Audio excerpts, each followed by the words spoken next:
Fio mai alo mamalu le tua tātou mafuta moe. Toi sau ninga su matou tama. Ala tuai le manongi olo tala le dei ala ya te oe ke viso Yesu. Fai mawha mao ninga le tua oe lava na e soifua mai.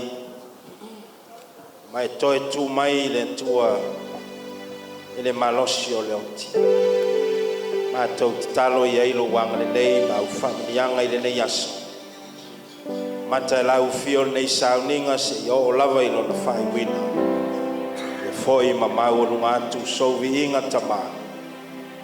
Amen e amen. Se yo tatou tulai mal fa lo alo. A mori mori mai no na sa.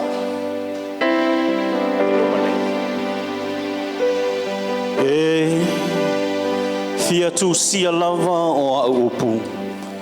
E fia tu sia i le tusi. Ia tongi tongia i le peni ua mea. Ma le pulu ua mea i le papa e whaavavau. A wāua o iloa. O lo soifua le na te tongi ola ina. O aso amuli foi e tu lai mai ai o ia i lunga o le ele. E ui lama ina wha umatia le nei tino pe a mawai atu. Ai o te ilo atu le atua. O te ilo atu o ia mo au lava.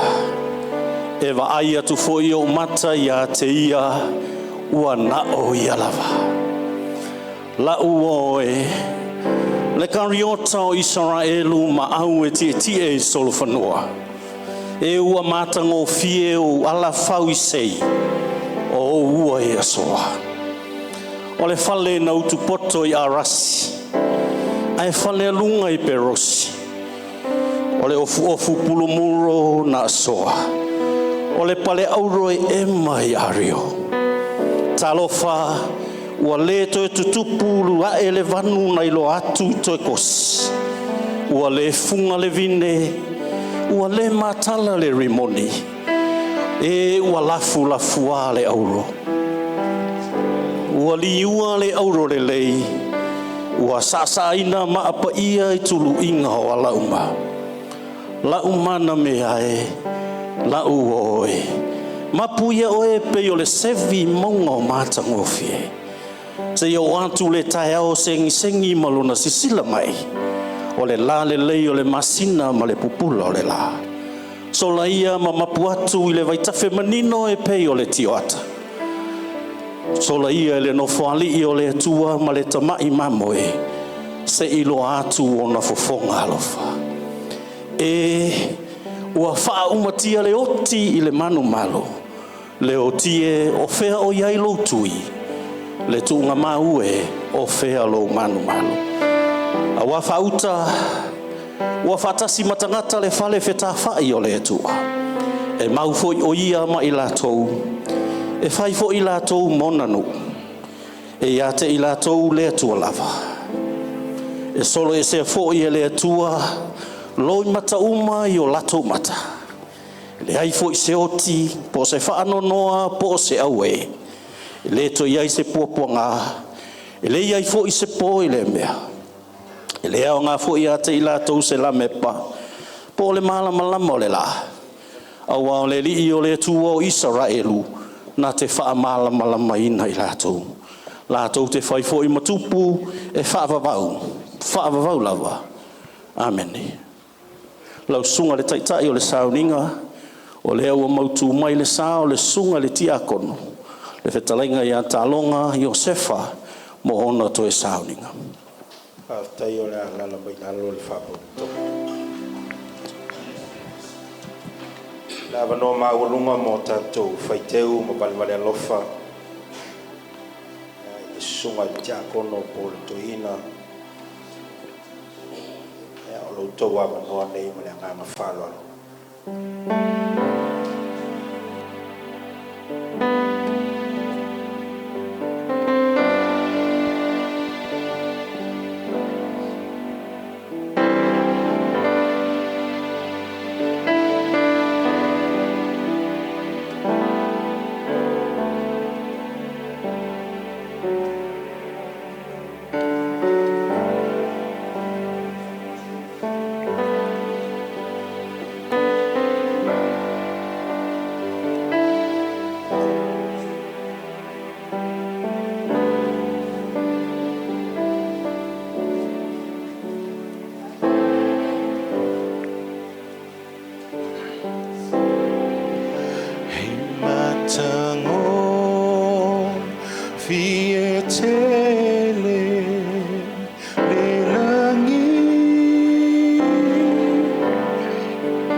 te whawheiloa e ma whatalo whatua e ripaia ua mwhai on tātou sila whai nei tai au fau le lofa ma le anga le lei o le tua ma tā lofa I wheo I o le tala le lei songa I whawhengainga whale tua u mwhai on tātou mafunta pa ia o ainga ngalua I ona tu tele mai tu taulangi ata lofa I polo mangafa o mwhai on tātou fue whai mai ona le moni mawina o le nei aso e leo se aso whano no le aso fia fia ata lofa I le lavaloa sa moa o mwhai on tātou poto ponto mai lava I ona ao se o I ona iu Fatalofa ma whawheiloa I atu suafa maualunga o le tātou li ma le tātou whaola. Papatoas fatalofa I le tina I aula ma le whanau whawau nei tai au ia le li e le talitonunga o le atua lava e foina o tātou loto a o tātou iai nei vaitau ma le nei aso whaingata. So se mea le atunua o Samoa e matau mea uma I le atua. Pai e le talitonunga o le mea lofa lea le atua lea la toi foi ante ia. Te walau atua I lau paia ma lau mamalu se o tātou tūlai ma le whaloalo. Se o tātou whafoi le viinga I le atua o ia na whaia al tangata. Ma o ia foi na te toe ave sea ia whamanuina le suafa o le atua. Viinga o le mana pese te au nei si atua I lo au ia te ia mai whafta I atu. E ala I le mea lofa. Hallelujah.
tau ia te o e levinga e matau tia o e anganga paia sile sile e selo mamalu sile sile e selo matangofi e tau ia te o e levinga tau ia te o e le whanetanga malu oe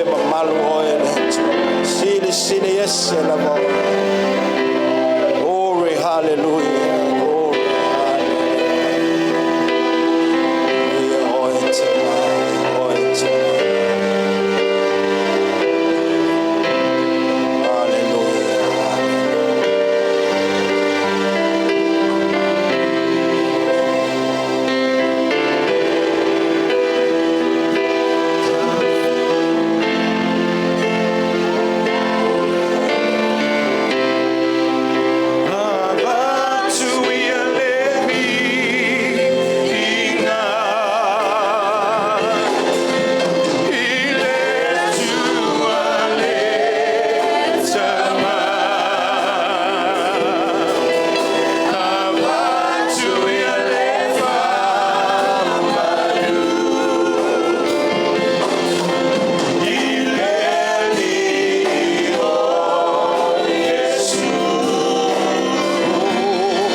Se taulanga pati ya fama au lunga inai lona viinga pati lona fama oni pati lona lofa pati le mea lofa le tua o tatou moli mawina amele to tu vatasha wao mama tu se taulanga pati ya fama au lunga ai le viinga o le tua le taia glory hallelujah. Aftai o le tata o lala mai dalo songa ya mamea mole tata utal sanga nei tayo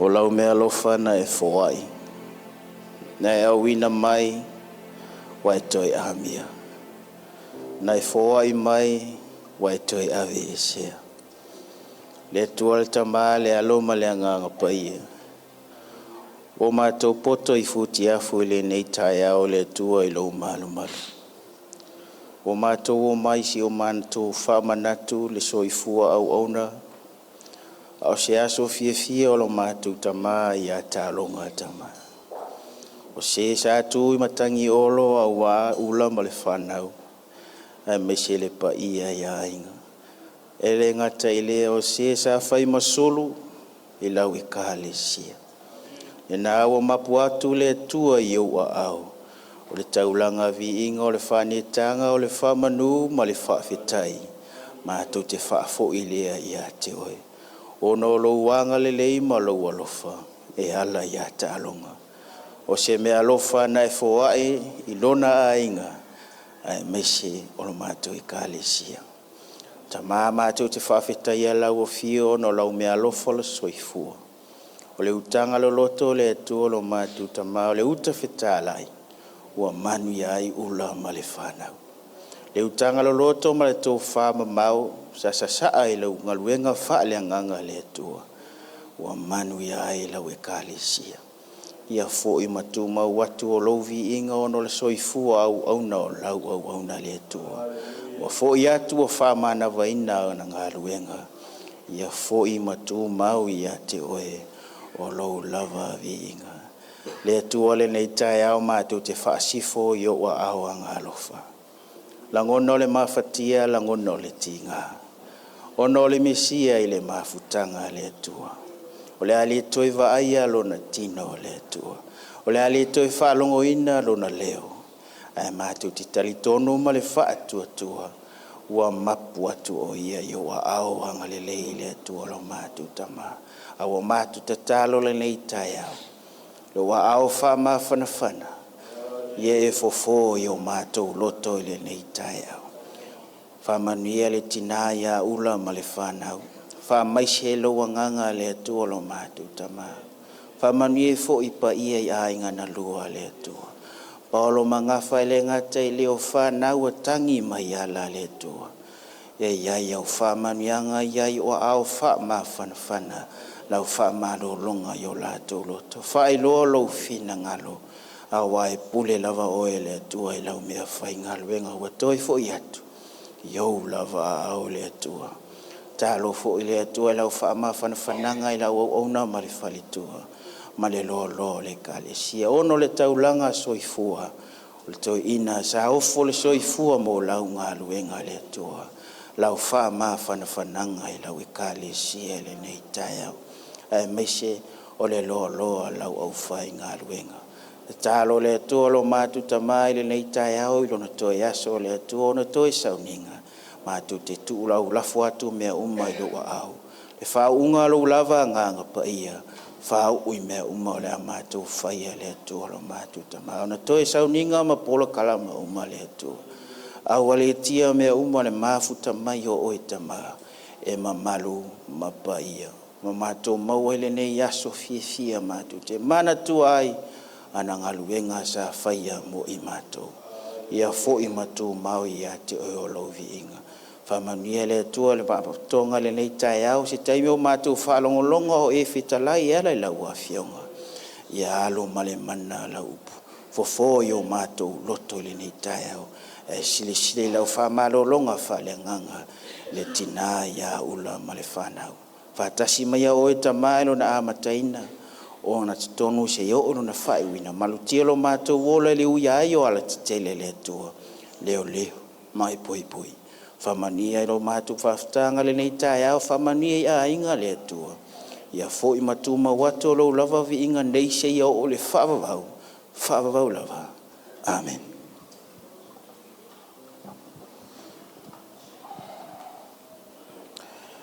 Tanto pese ile vinga wa saunia le fai pese ona tanto falo longo le ile fai tawina ona na fionga songa ya panga yali I blessing.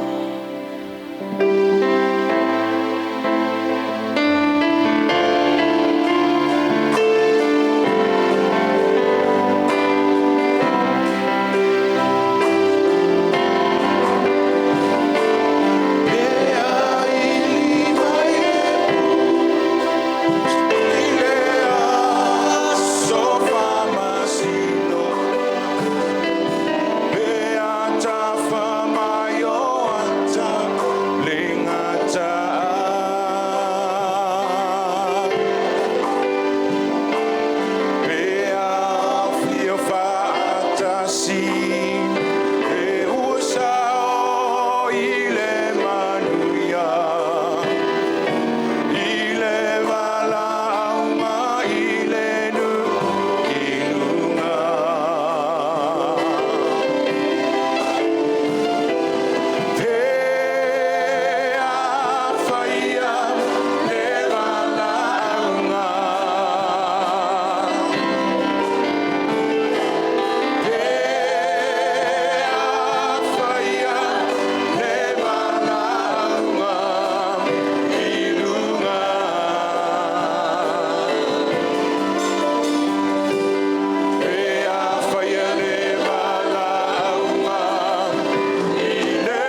O le whaitawina o awhianga pai a le atua, tato iai toi sauninga, o le sunga le te akono, sunga le toi ina, le whetalainga le Taaloga i a Taaloga i le nei tai au.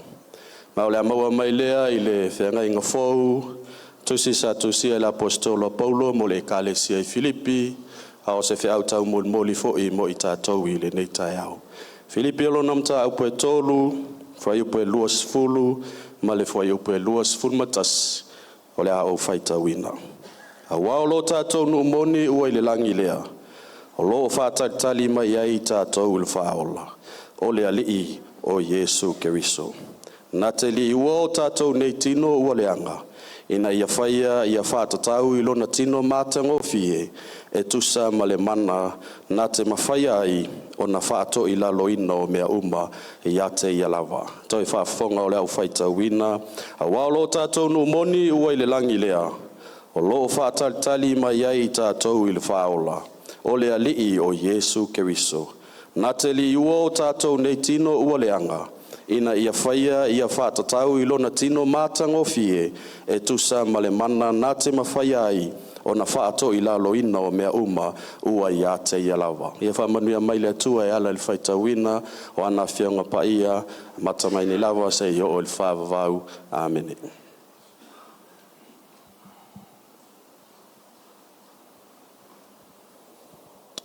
Le an tātou pese i le viinga o saundia le ufai pese. A mai al pese leo na tuinatu leo le avanoa i a tātou mori mau. Na ue sila i folava i lau por kalame. Ma le whanga soloina o tātou mori mau nei tai au. I a whamnuia mai le antua.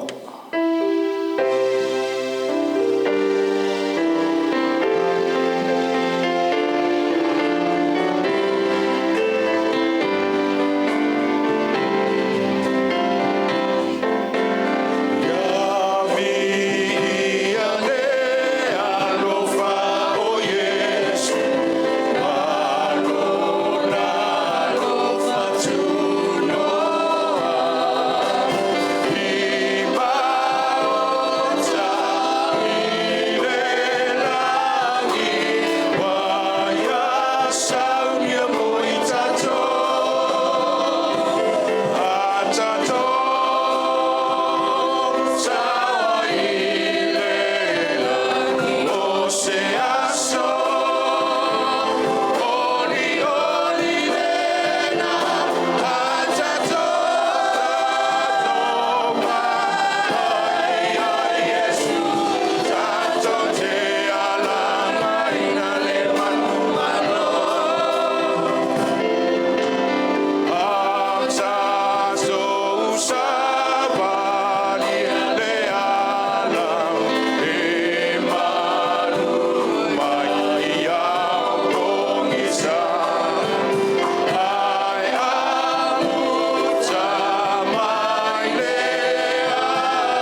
Ia.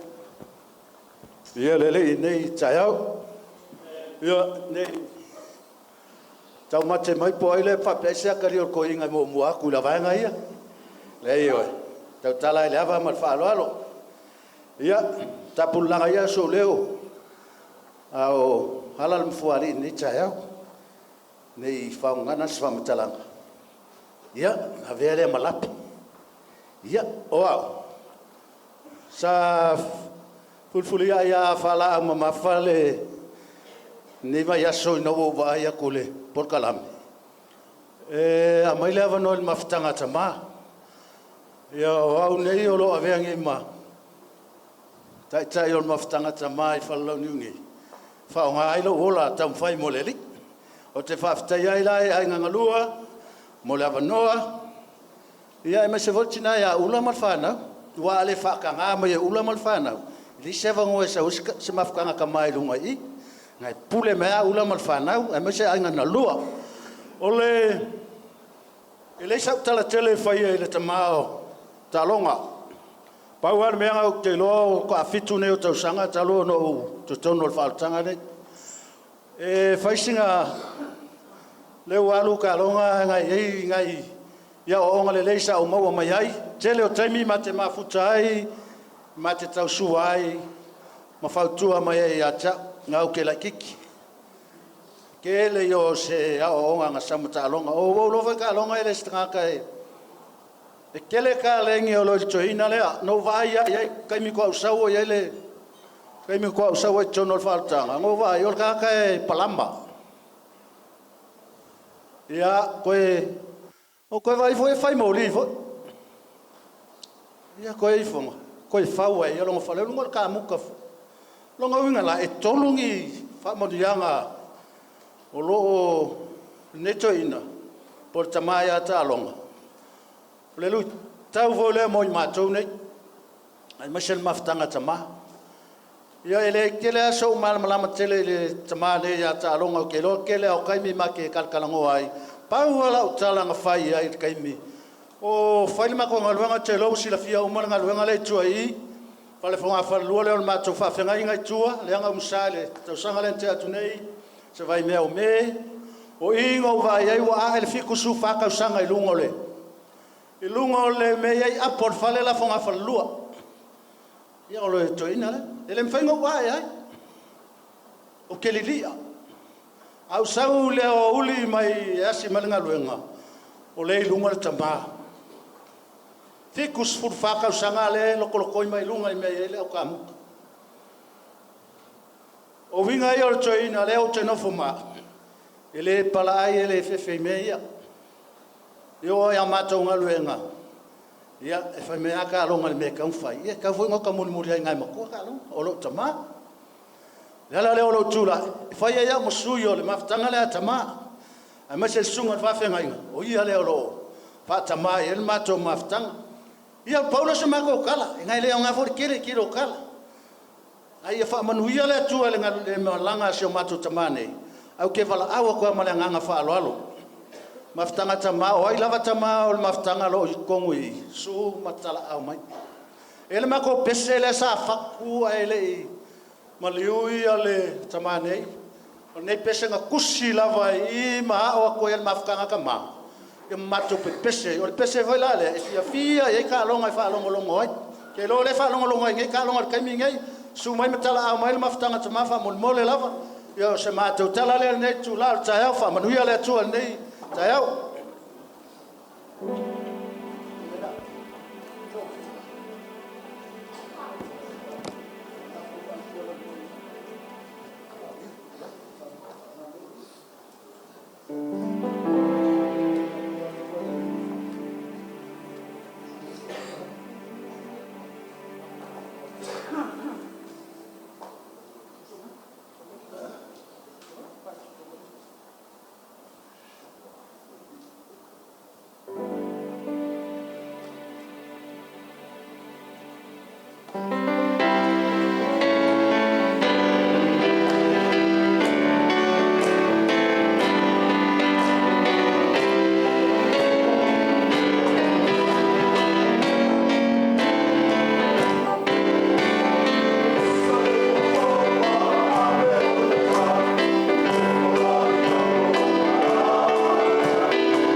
Toa noi leo matou ia Iosefa Taaloga.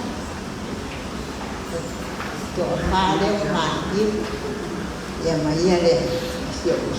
Ia to ma o ia toi.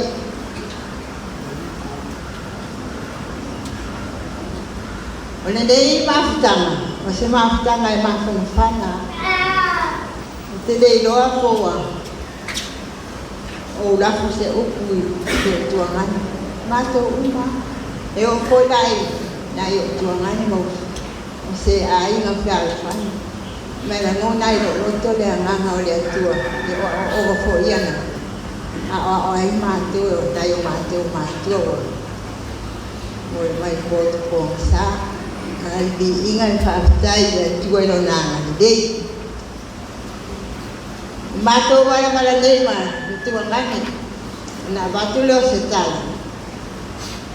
o fale to dul mato ai ngai fangalo wala se o ia na o saulo la ia o saulo la o fatulo e se tuangani wana e talo ma mo lo mato ai ia o wala e talo o fa ya tulo yo se e ala solo ta o ia tua ia no vai wa e sa u fa au ya si ngalo ni mo si o tatu ai na ai to fa au le la wa le to si tatu ai ai fa mai so tu ni fo o mai o le la ba fo pai le nga tu au te lo to bai bai o bai nga bai tangata ai si ngalo le tu ba tu ma lo si atu ena maare fai fatau lo manao walu lo tuina te nore atos wo masina talunga talonga tuangan a palo mai ro wala au le tua ya te ya no fale wo fata al fai sio tuangan ko wa tu no lo te wo wala tu fa mai ko tu ya so yai Pila ngalo aja udah tua ya pula awal udah rumah yang ada dia tua ya manusia lalu penga malanga brother mau sono kuang ada deh ayo lah usi siapa tempat pesi ada jadi saya sendiri udah dia lah no kalau mau lah pengen pesi yang panau mana ya siapa pesi dia dan sama apa Mo asa mulia itala sana dana fa pada sile yola aole ne wabala awina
Ele tuoli ni tai au.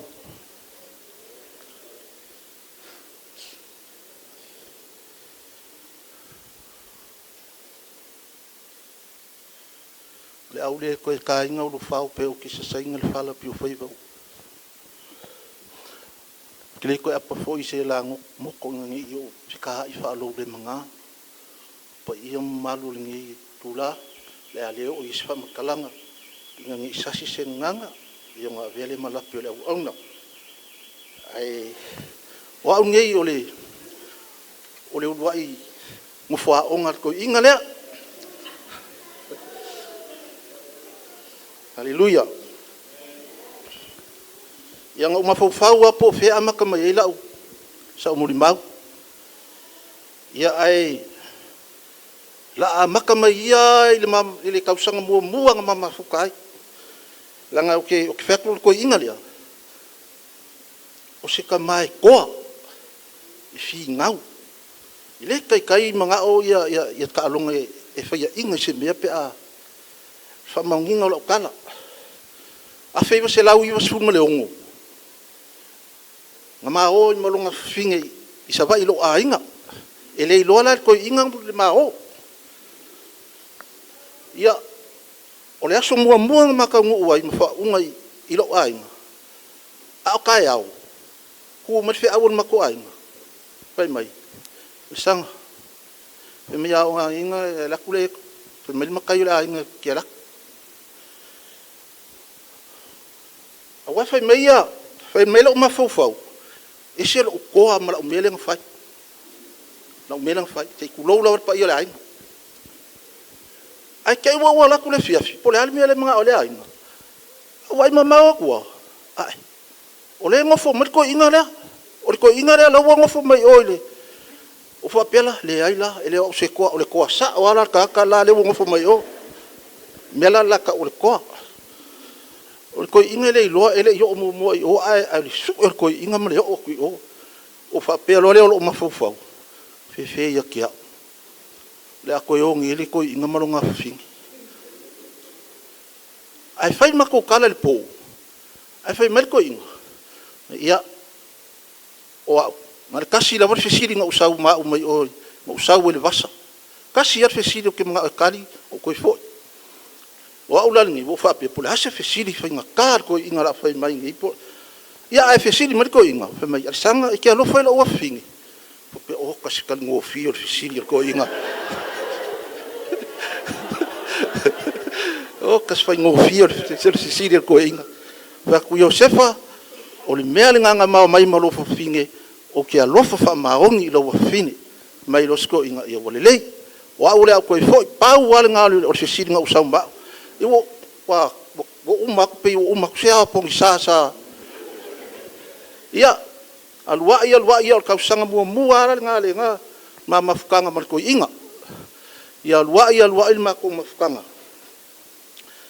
ia ko inga ngi kele yung imia nga o maua mai ai le pumongi la wala o ku pe faile ma sua vai lisiaso o fakul ko inga e lima mo sa fai sua vai fai mai lor ko inga vai o ka mo ia e fa mo pi lima kungula ia fa ko ia vol lei o fa pe o ke le fa mo pi lima fa kasi se mo ia fai ale o fa o le sua vai se vangi la vale ai a le ngiwa makwa mafa ya fa pili manga mo ngai ya alu wa ya kwa la o ar kai mi pulo wa swa vai se pulo le ale fa yel mi fa makwa sa wa kala ka me kifole ka pe a mori ai wa fa kulo Iosefa mali lo fingalu o pa wa le o le meu kele ilo ko pa wa le fa ko pa wa le fa sa mo kele lo fai ole mo fa pili manga le mo ia o se ko inga ia e fia e kalifisi va pe ngai pe mai lo ia sa e fa singo mai lo ko inga fa inga ole mo ia kasi nga me alo fa ka ko inga le wa ole ku ya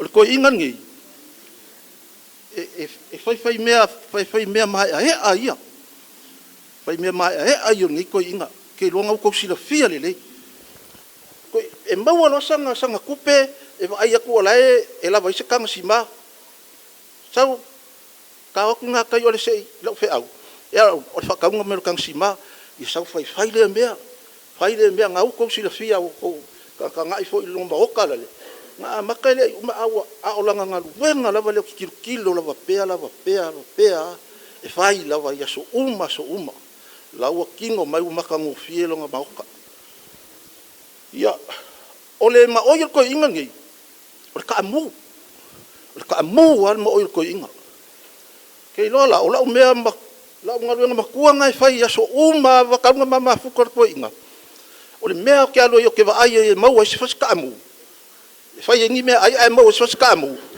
fi me o ke lo mo oil ko inga le ole fia yo ko inga usau ngi mas fas ka amu a fai foi langi mako le mo mau da fa nga wa ka longa ma a fai ngi mako me ai fai ngi ka amu ai fia ko inga pe afeu ka amu ele langa foi ele ai mas si ai pe afeu ka amu ko inga ngi o langa fe dei va nga ka amu feu ai kusa pe feu ka amu ai fia fa ko ai fia ko inga pe afeu le mako me ai ka amu langa e mo kinga la ve ko inga o ia o me kausa mia o me ka amu ia kasi nga ia me o mai ka o mai ko inga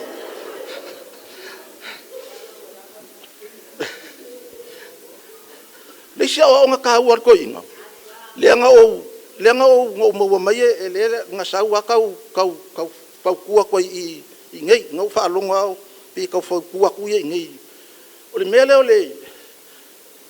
fainga mai o fala velave ka uma mau mer ko inga fala velave ya mako o angi mele ka le sia fai mai alanga kala le se ama wala kala lafo mo kala lafo awor fa kali se ke le ma o ke ki nga inga ya le o ko inga fa pe nga langa lue la kilo ya o mel nge ka le sia pe fai mai ka i ma fele le kusanga e mo ro se fudu kala ka longa saulo kusi mai o fa mai o menga ko ke mo fa ki nga inga o ko ale me a mo ora si me ia o me nga kasi nga o nga ka u nga mo ko inga ni o angi me fai ma ko a inga e kusi ya e ka la pe ru ka la e alu fa pe nga fai ya u mai wa ko ia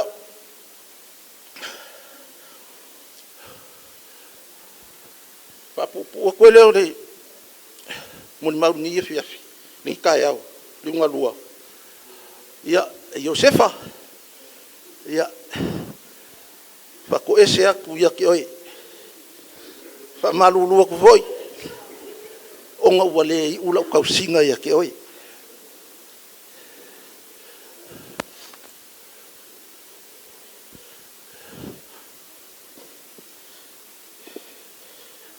ia la fa mo le al fingalo le langi ya ke oe ia o lima la vangi ia e pangalia Iosefa ke ko family fa mangalo lo kali o ngo le ula ka singa ya ke oe ile swafu Yesu amen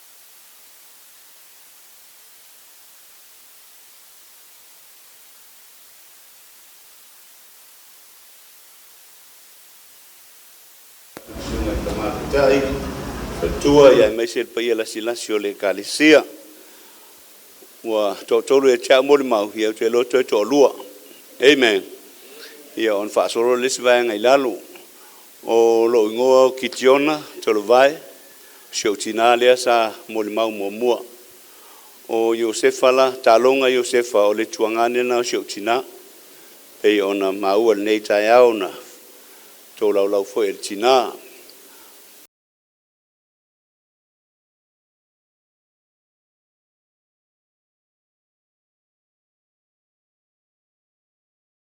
Dai, si foi da Lesia Pentecosto. Yai ni mea matua inga na Iosefa fai on bala o tule ia tia o sau. Malongo atu stulanga matua inga I whangaloa. Ia o na matau tanoa lea mo uma ia na whaia nei e moni whamaona. O Iosefa o tangata e fina final. Na tāleni ia sa tau lalowina e whaifale. E whai e tise. Ia tulanga uma palama. So se mea lama ia I tamā lea. Ia o matou mafutanga fo ia o ia lava e lona maota e whai mai ai taloanga I matou ainga. Ia o na talo leo lesi vaenga I whangaloa o mai ma I nei fo I uponu nei I nata I taulanga ia matou mai whai se tala tu sai na se wha moi. Moni maule ni tamā o se tamā finau. Si fia fo I na ia ula mai se no foalo.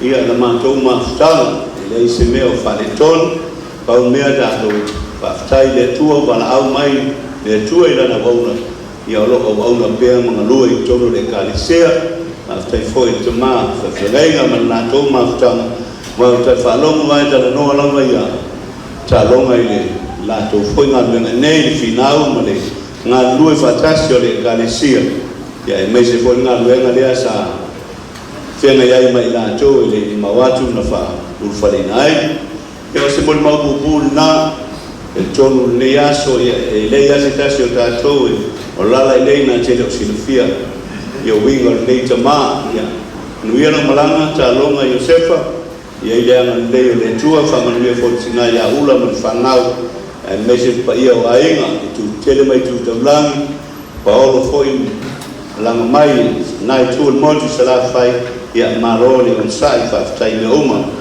Suafo Yesu, amen, amen.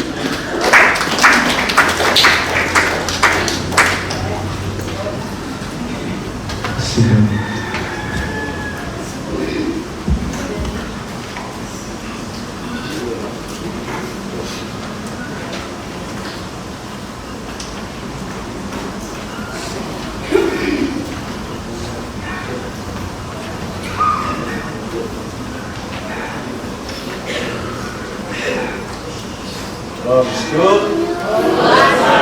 All the time. Yeah. Kita cara dengan beloma. Kalau kesukaan Indonesia, ia dia tua. Jadi, mau ifafelo ia tu ini. Macam ia samlinga, dia foi ini. Dia buat lei, ifafelo ia tu foi ini. Pai orang foi ngawena. Sila ifafelo nainga, ifafelo tua. Ia mesti pai o samo tato pot. Ia picha yani le foche va yatu ole sa de mo tina Falelanga tina ya sabini ya le tu tatu filo ile chai hao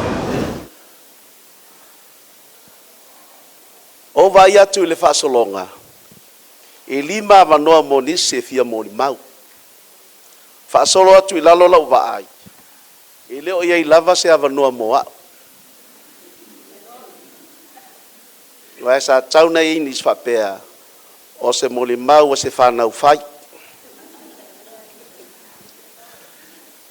Ia o leto ina. E se foi wingo leta ma. I le lua fe mal fitu sa o awai mai e tonu le e kali si e Falelauniu. Tolo watu sunga le ataua o matou ngalue ma sunga ya Iosefa Mulivai ya saline. Le lua tau sanga le nasa o mafuta I tono le ngaluenga. Ma o felo ia to ina atulo le suafa Taaloga. Ala u fa nga ina le suafa sa silio le mafana fana ila matou mafutanga. O le sunga le to ina ti akono le sunga ya Iosefa. Le foi e mai ma papa ao nisel pa io le kalisia. Sa mafana le matou mafutanga le lava I tau. E te mana tual to ina nei la kipi nisi mea o lewa tau silafia. O te mana tual vai taimi sa whaie matou filfita talo. E silfia so ngā nai ma. To tele wa e fo inisi wa afe moe le whai ngā malanga le maliu ma le oti. E misi umatama il matou mafutanga wa e whaasolo matou taimi. Le matou prayer chain I pos whaleile. Ia na matou whale moe le lumai o I le whapaolonga ma wawai mai I.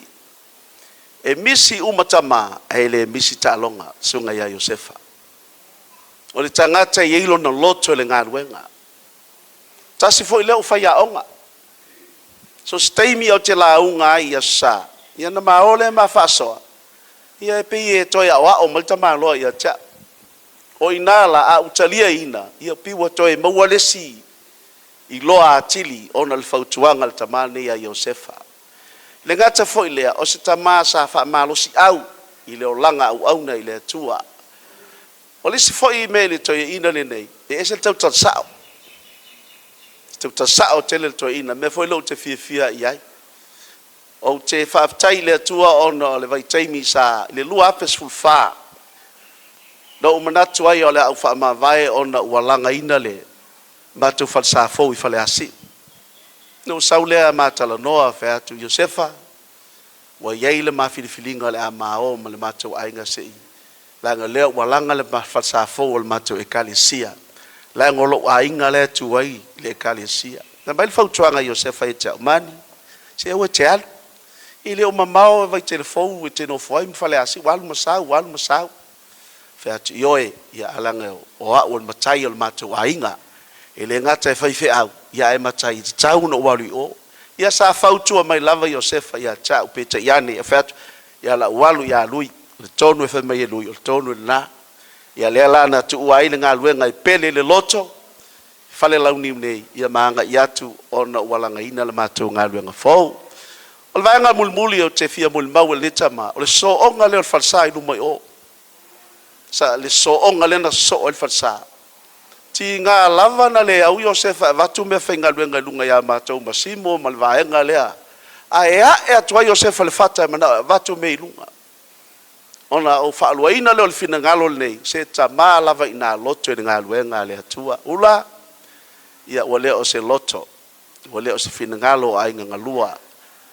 Tu lo ele os fingalo foi le sunga fa fengai ngai a tau mal pa io le kalesia wa fai lava le fina ngalo le atua te ma tua le upo Paulo na fa amalo si au le kalesia te Salonia o le nei o te loto ina ia o tau lo le mata upu ye o momoe ina nei o tau fa no e pe o isi le ai solato fa moe o lo te tonunga na le tangata lava na te le o si le fia ina lo na fa moe e whaanoa noa I taimi whaapene. Ula, oli lo loto. A wawa mauti noa le wha moe o Taaloga. O le tātou wha moe fole nā. O tātou turi matai. O le ola e whaavavau. Ma le lata le toi whai o mai o Yesu. Manuia te tail sauninga, pa ia lau whai ngā luenga, pa olo mangafa, tātou mafuta le aso. Ona Yesu. Amene.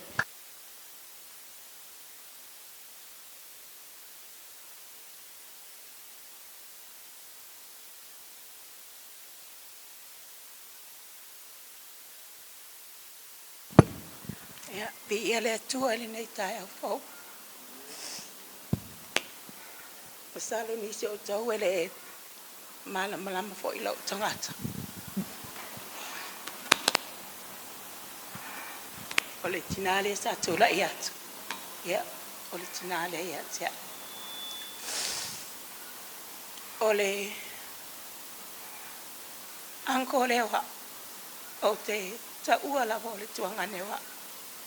Sei tulau le tina sa whaia I mātou e ona mātua a o tupua I le o langa talapou ka sola toai lava ina o atu I wha ai o tele I whaia se wama o le mawhtanga mawhana ma le anko nei ha o te nofo I Amerika Bo alava me fai.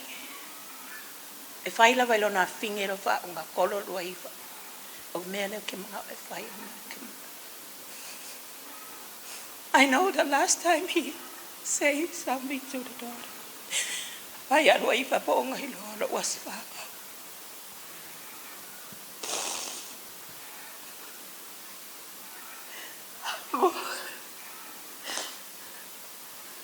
Kai liu ia. Kai pagare. Korea. Tau lau pa moe moe. Usalo lo tau sila fia fo imui ai muai matau. The first week nga longo tuai tala wa maliu. Leisi tua matau pe ai kula male. O alu iai menge your passport. O low passport wa expired tau sangaitas. Tuai kaliu mai leisi ku ia e course food mi mingu ke muai fo leisi ku. So fai mai fasa lau ngai leo koe karianga ngi kangaka applying passport. Faku se whangau. The first thing you do is just to pay my fare. That's the only thing you can show the proof to the people over there. E issue my yellow passport. Sa u whangongoa o ngā ore taimi sa tu atu. Ai o te whaktai lea tua. Ona o keiloa o ia lea sa ku ia nganga I kangaka ngei kongo officer. O ke sau I longa maniu. O ke loa foi, le kero mea ngake. O ke ngake whaaria ia ke. Aua maniu. Anko, o la o meisia foi, o e la ere koe kuku I le laingale. Mane koe. I'm gonna miss you, I love you. O le alo foi le u. Tina ia ula malfana. Magwale ang angol fide. Mumamasa pa. Foi lava le wingi ngole tua. Tai mako. Le avanua. Te lolo televisi o lo. Tau mawhai mai. Ai whaktai. Ona swa po Yesu. Amen.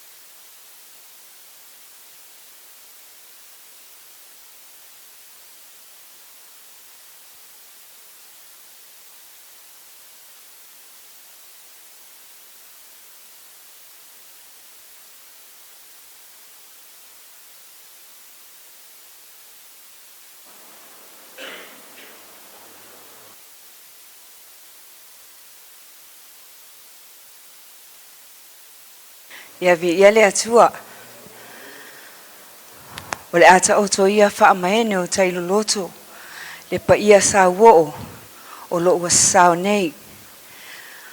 O pa ia wha al tala lei. Pa ia wha al malo mo mamalu wha le atunu. Sai tonu le anu nu atu ia wha atini o tau sala.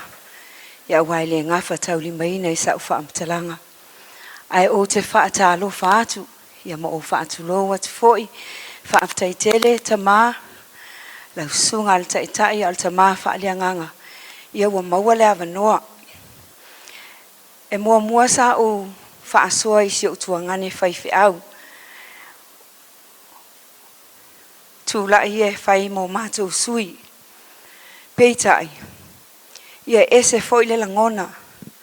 O le nei tai au. O si o mātou tina lea na mua. Pe o na sauno atu o lona tuangane lea. I o lo mātou tuangane matua lea na tūla I atu le sunga le whawhiangainga ia ki tiona. Ma le whaletua o lo ngā lua I nei vaitele. O lo uso matua lea. Ia e lo na tolu le whanau o mātou mātua. To sifuru ma lua mātou. O au le lo na fitu. Ia ma le whaletua le epikopo. Po lava mai. Ia I mātou ia wa whai masui. A o lo ingoa mo lo sila fia. Ia o lo whaamatai ina au. E tuangane.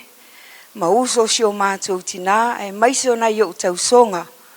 O tau sama whai ngā whaaftai tele. O lo o umatai a sua. I ta ele whanga I whangaloa. A sa o whanau I lona. O lo ingoa lana o whanau mai mau o sayonara. Tupea. Ia leo whai une ia lau moli si o to lua. Peo na maa ua I moli mau. O leta maa. Te leo na winga. O ana taanga maa lie. O na winga fo I le mawhai o na whaangaloina. O uso matuangane mātua peo I lātou ia sa tausia e tuangane ia. O si o mātou tina mo na uso. Ia o mātou e la iti. I lo uola tuputupu ae. Whatu a over ai I le tuangane leo lo tina. ua se fulu ma le whau tausaga.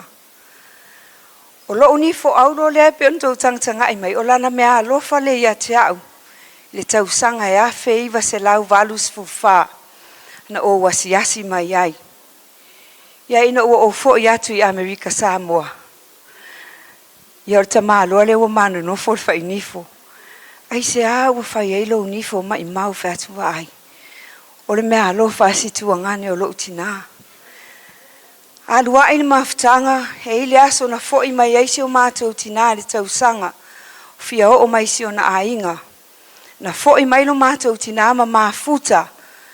Ia ma le whaasa o sao leo lo mātou ainga e peo na ia saunua. Wa avea ma Taaloga, Iosefa Mulivai. O na tausi ai fo i leo le tina po le faltua ia ula.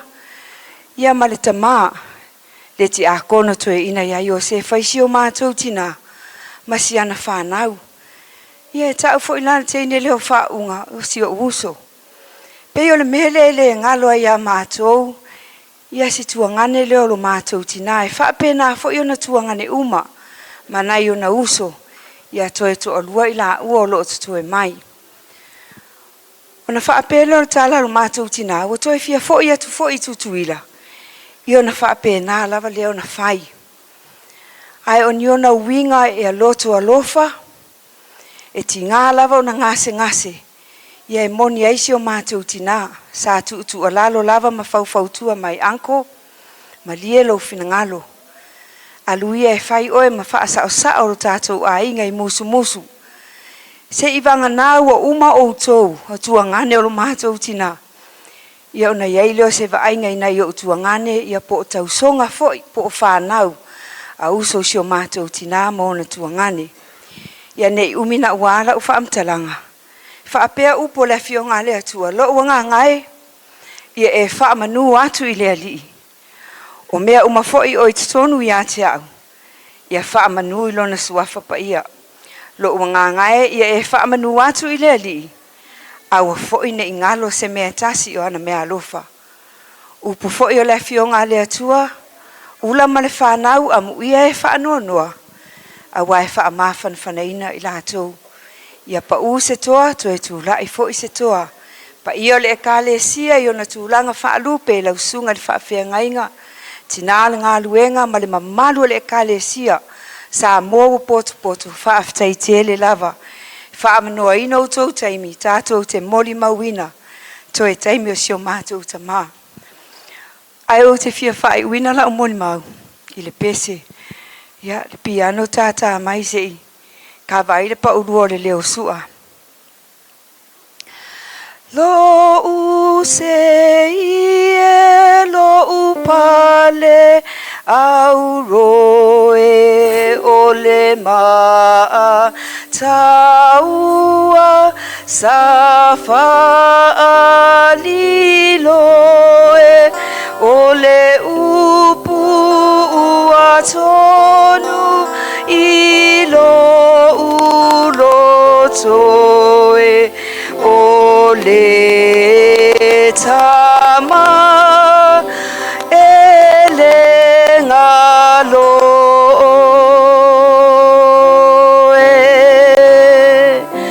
lo usei lo upale auroe ole maataua safaliloe ole upu atonu ilo ulotoe ole tama ele ngaloe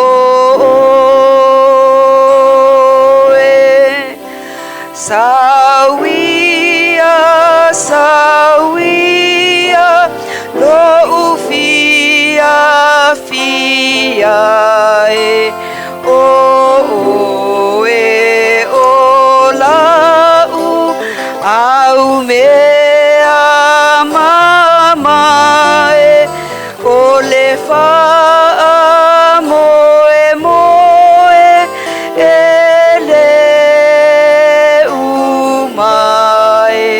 se ilonga ua mate la ula me pae tofa oe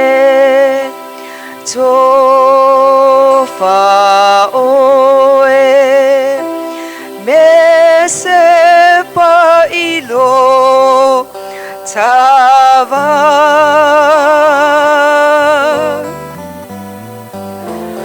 Taaloga Iosefa Mulivai le tama Elenga io matoanga nga Elenga io matoanga nga Le suafo Yesu. Amen.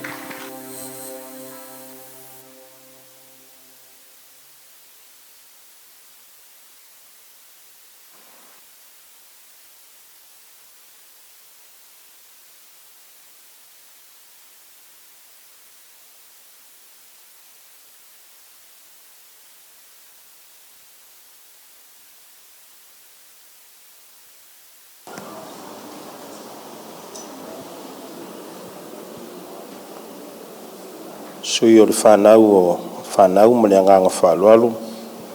Tātou taimi le alu whamolmole.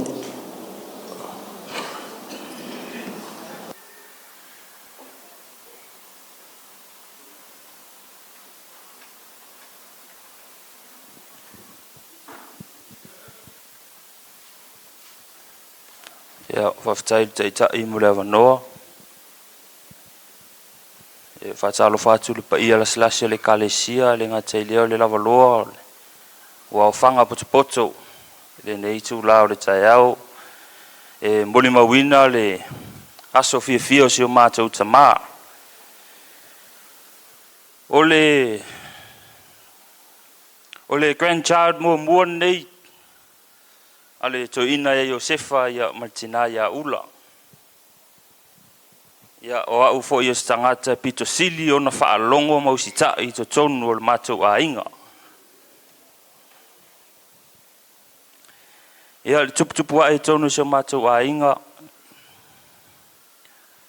Ya momoli mawina fo i le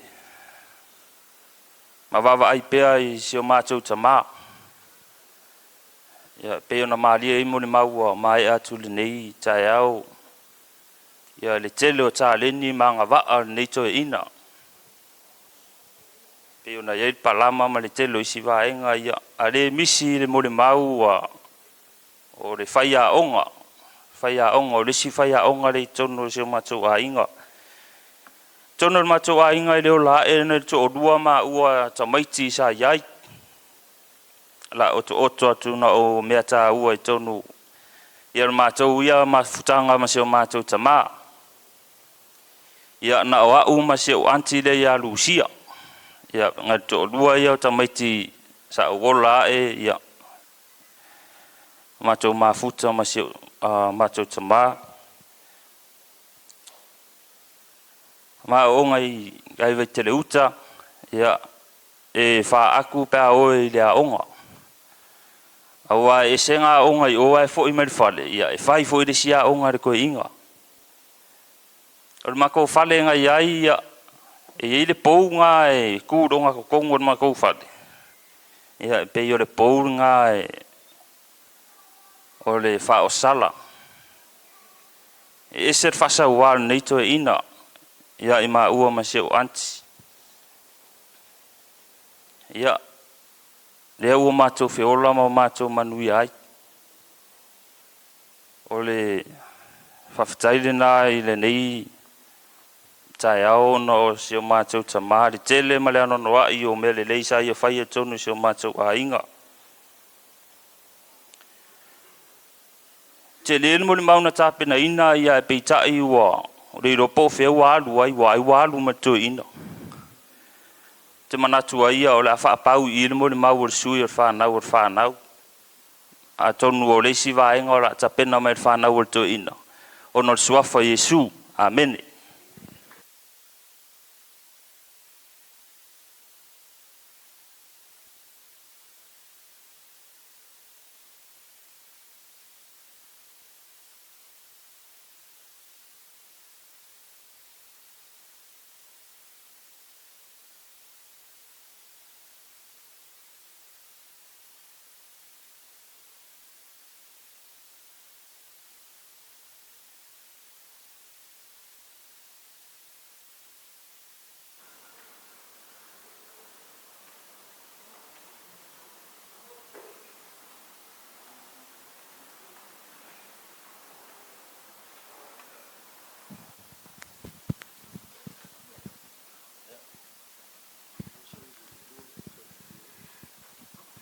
Mais c'est parti, allez.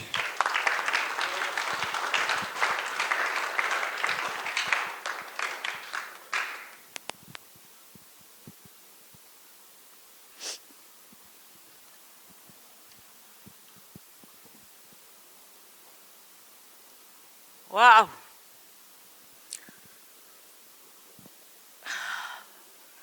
Dei fai atu se. Tala. Fa malo malama atu tatou.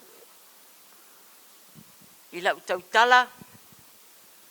Ona ele si taimi wale fikawi fa mole. Ai kei loa o le mele le manana o e kangaka se tala o ngai ko inga.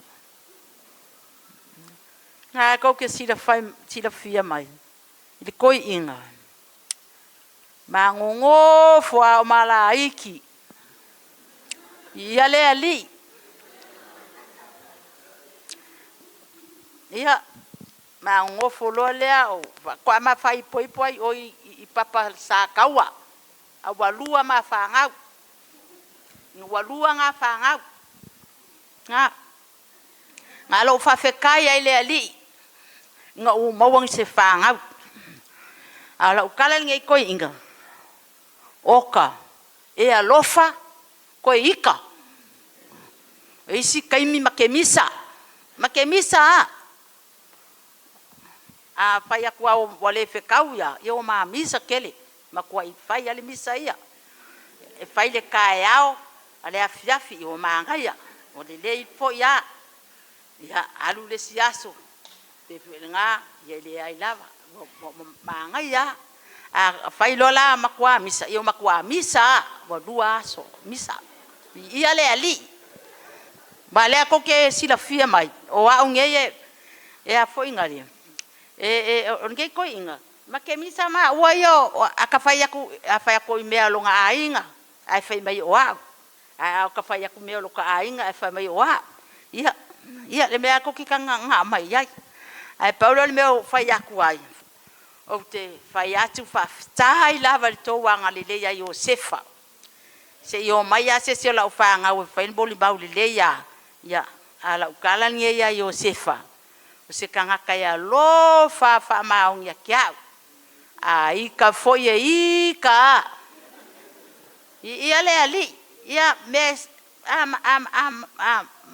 misa ia o ka ilua aso o fai ale misa ia ngalele ia lea ia malele foi la ia lea a skoi inga o Iosefa o ke alo pe onga sida fila mai aso o loku ia sa en ngofo mai ia o ai o ngofo mai o la ko ke sila fia mai o ke alua o ke musu foi ngai la ngai si kai mi la nga wa we e fa le kongula u kaukala ale menga e ngofo mai o a wa u ke sa wa ngofo yo ia le ai le fa pe ma ke o ma ke ika ala o ke fia ye se ko lua ke alo fa ma un ya Iosefa me le fa ya ko foi sa ukala ka ko e kale sia mai e foi o ka ko nge yaso ia fa ba ngalo Iosefa nyonga leanga nebo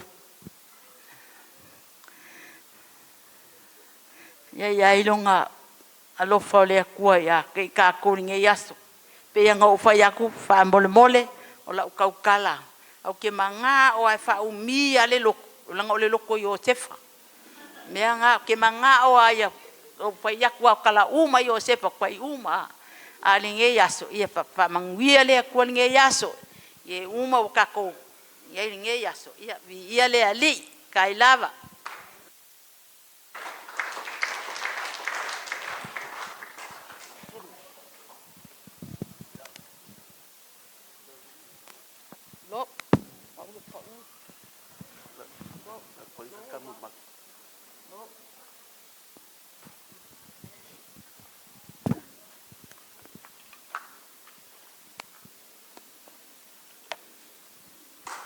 Ya, lua pati haleluya.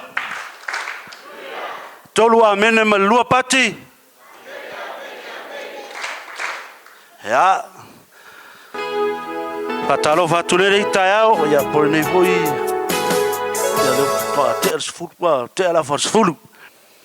Ya tulai maleava, ya tautala foi marfalo in leitayao sule sungal taitai sauninga.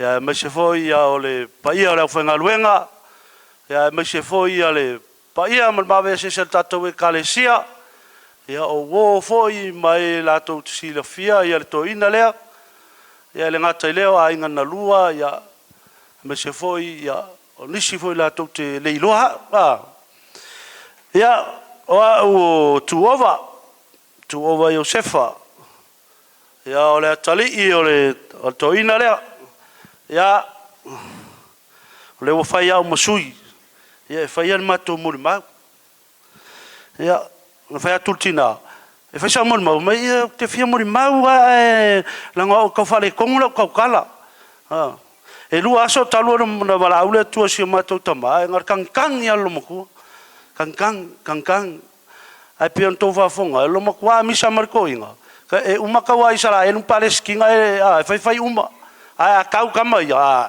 kama sa sei lo ngai viri ka leo mai va le misa ko inga malum kwa yo fa kulo lum kwa fa a me ke kan ye logo halu ko inga logo alu fia o fa ku a manga ko fa po ka ko fa ya ka ya lo fa po ponga fa ku ke le fa sala o so lungar fu ko so lungar fu ma ko e au le ya ngai ke kai ya o vai kula yo ka file mu mai longa winga lo fai mai ya o ko fi o so ngor fu ya o si o mato tama ya o na matua o le tamalo no ya Mulivai mai tai fanga loa ya o lo tina ya o fa unga ya e musu fanga loa longa winga e mai tau mai ya o le fanga loa uri ar ko ina o ka mai ki fangaloa e ris ka mai ki mai fafu ka mai fangaloa ya sa fanau o ie le so tolu Januari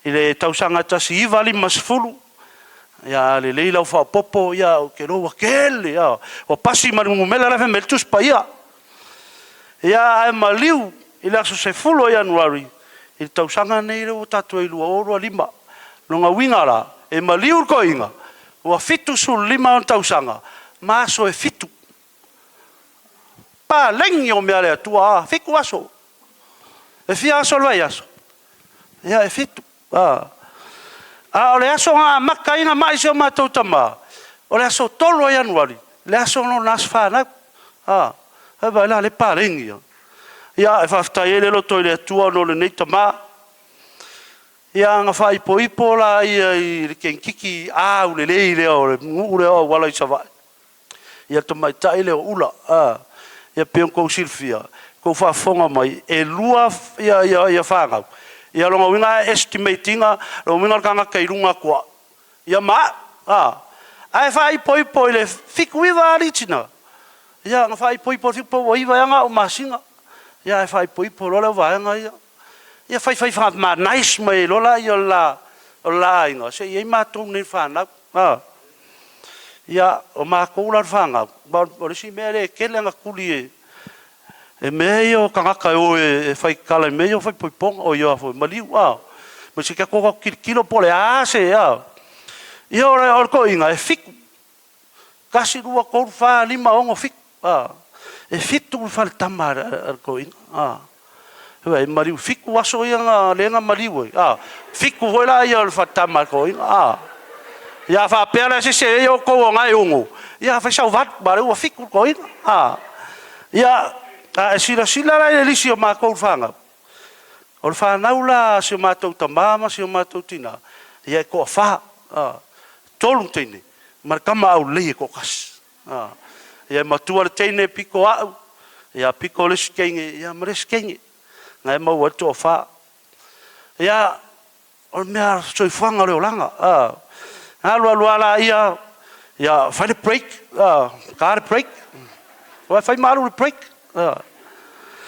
ia nga break la ia alu ala ia ia me maria nga kup makke ke ia le pisi me se mako anko fo isava ia matua inga na vai ta falonga kula fa makala me se ola su e mai e se o finge makula mako mako ko fa longo ale se figure ko inga o fa oi ia kaumba ia ola euskari ia la sking e la si fa nga wor ko ngai fik wo ia e tolu la tene tolu tama e winga ku vakas kolu fa se fut o winga ko se fulu la mako yo le ala ngai ka ku saunginga isi o vaenga le mo ke fa kasi me nei tatu sauning ia war fa mana tu inole a sofia fio to ina ia ngai ka meki ia nga uma to ina fa kai fo si o mako kinga ia wa o si ka mai ngai ka manga i pe ia fa nga o si o mako kinga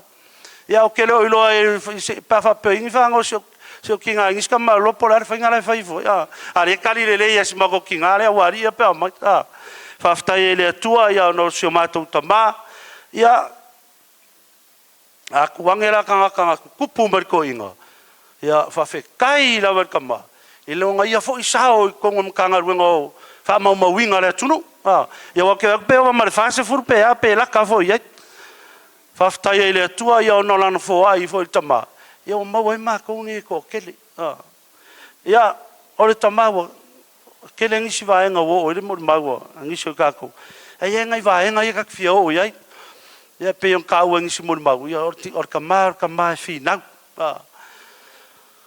i o ke ola e o fasila ko inga fasa me nga o ngai me se nga wa ngai maris si ka maris or ko va kwa me nga wa ngai maris o ke le la por me nga nga ave ma ko inga maris wa o maris ya uriulia ia va ko manga yo ko fa finge ia o ngar pope o ngai St Mary's a ko sila fiala o ngai e ka mo fie e fes kom ka ia fa yor pidi ia sanga me o le so Saint Anna ia o St Mary o le so sanga to Iosefa o le so mafau o le so to tu e fa ia me ia sa o me ar ke minga ma ko ile ia le ngupia ma ko inga e Carlos si le ngor ko ele ai se songa misi se ma ko wa pe fa pe wa misi wa se kupi e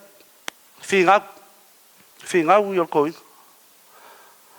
ole si va ngar finga u ko ke me fa ngar wenga ngo loro ka mau o fa ngar wenga i vali fale wa e wi anga o ngar maris o ke va yang yang kusipas o kau sol ai fa fe tai le finga u ko ngala ku le fa ngar wenga palang o palang i lang fa ngar wenga ko o palang i le fa ngar kampangi e malulu alo e maler kise o mea nga fight aisa anga okay lo langa aver ko inga langa ele langa ku ifao fa pio fao kama foi ele kasi la awa uma ya pusa fao ele ele ko inga alo ko inga fa nga luenga inga ele leva fa nga ko inga ka ilo foi ya lo mai ale e pe kusa mai ko inga kai o ma ko fale o va male kai me o mako ngofo funga lei wa mako sa mako ngofo funga lei mako ngofo ila inga martina si o matou tama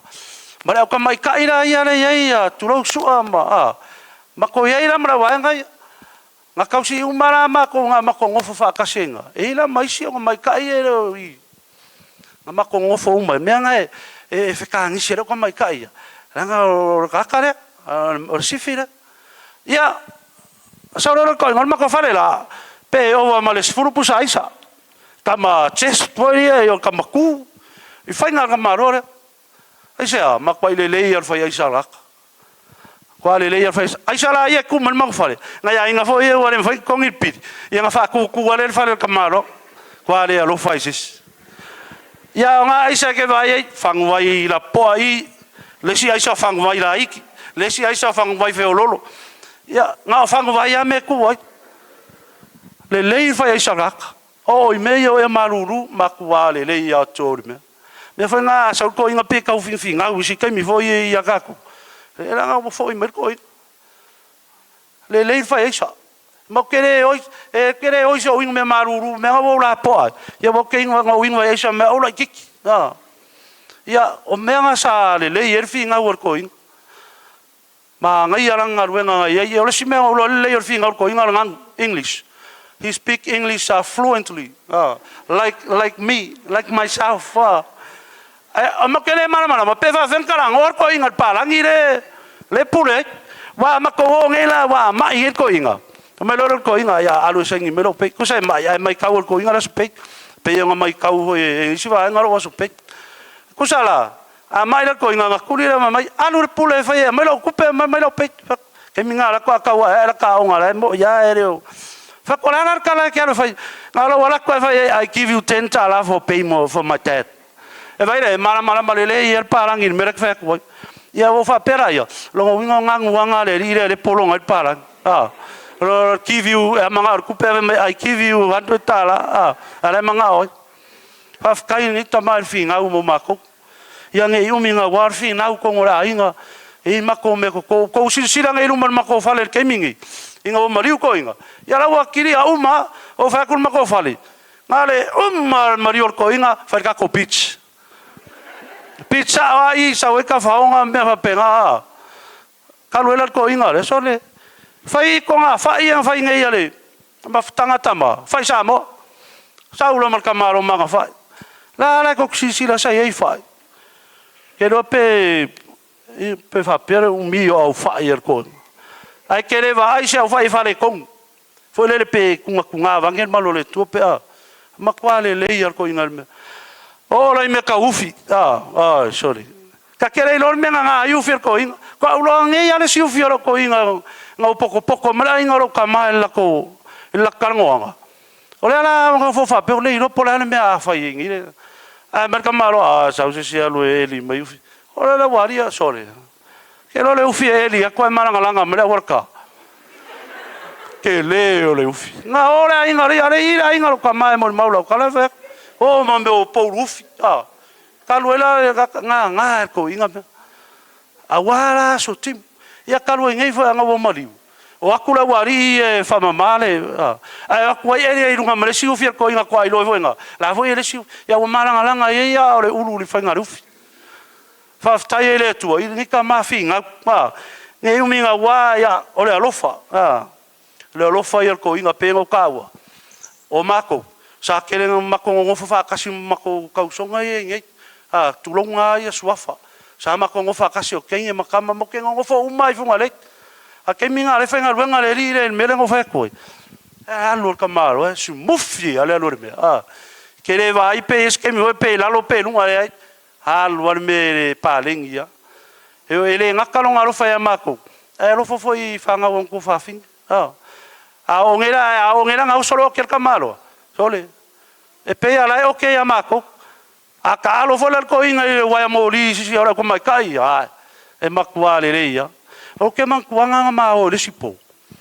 Wa sa ngere ska mai kai ma ko inga. Sa ngo foi ya ma ko fungari.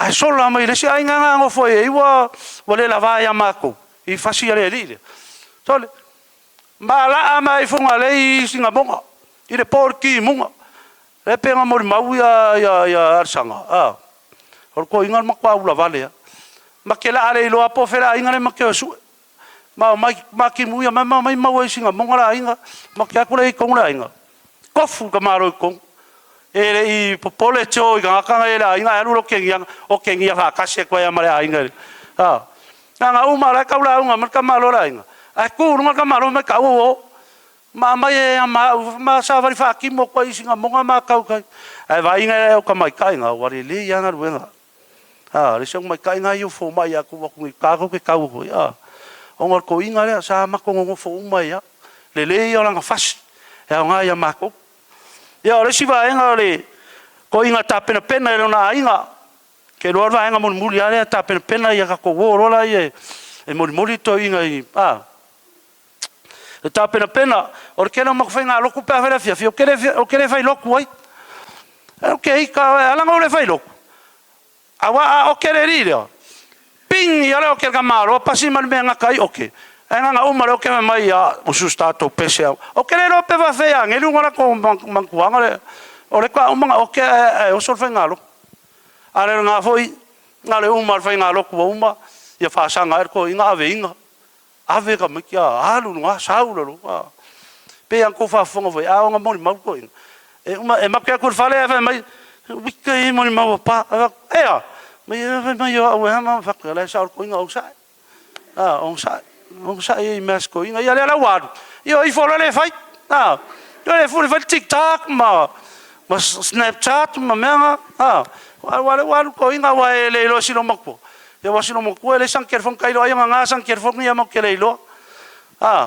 ya ai pe lo mo nga nei taiao ve fo ya fai masu ya fa na ya matina ya e mo le toi fo ya fa to senga fo il tamanga wenga ya fa pele tina nga wenga mal malu le kalesia e ma ko uma o se isio fa le tonu ya o nga o toina le ya fa ma ngalo ya e Iosefa fa ma ngalo Iosefa e lo fingano i taiao e la usula pese e le lo ma fa le usula pese kasi alfa yupu e uma lo usula pese ya e o sekye ko ma ko fa pese kelele lang mumu o sa lang mumu lo of ya o sui hero lo fa fai mai ma ko yo kinga inga ngi melele ngai kasi kamar fa yo kamo sa uru mar waku ku alu ya ka fa oso lori ku le si me ka malolo ya sa lo sui lo marof kinga ya le la usulo pese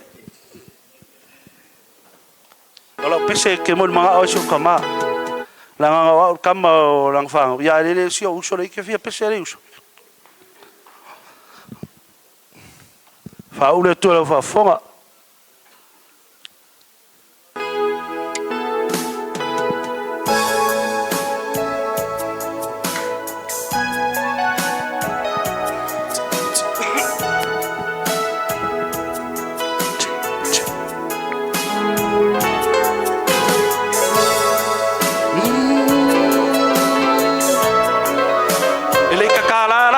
Siti marela kala ila ngalu kala e wa motu ina ai lo le fia ona le sapele ile loto ai wa mo watu ila ubai o aloha o te fia ta watu ai panga wailela ngona mai au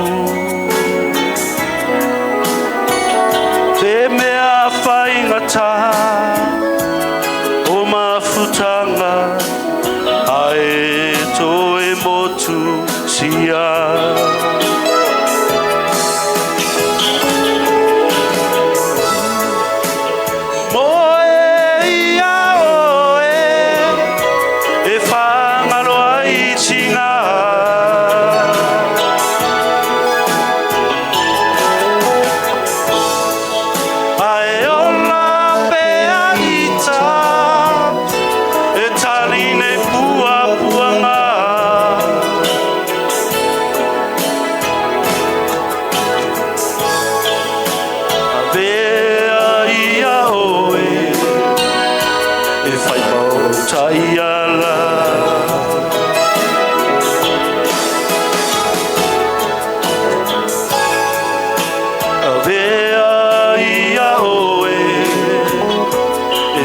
mau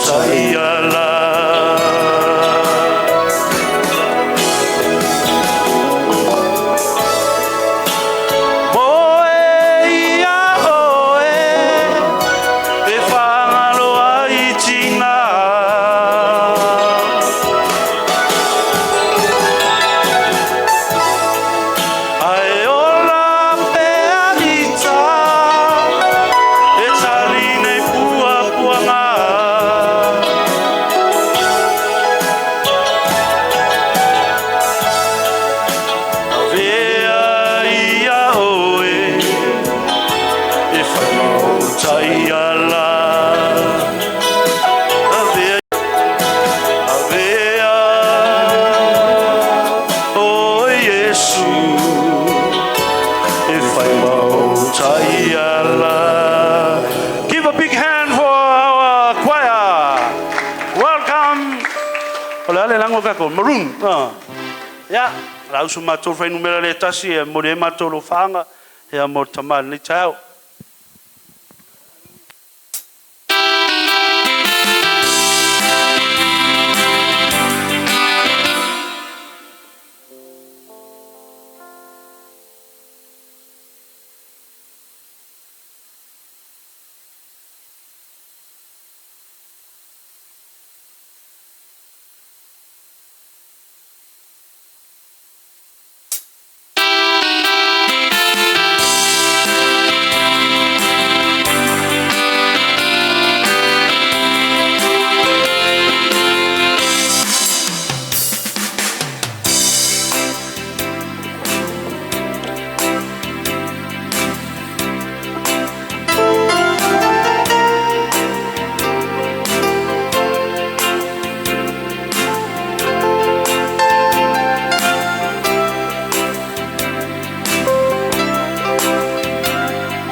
Pati mai le li.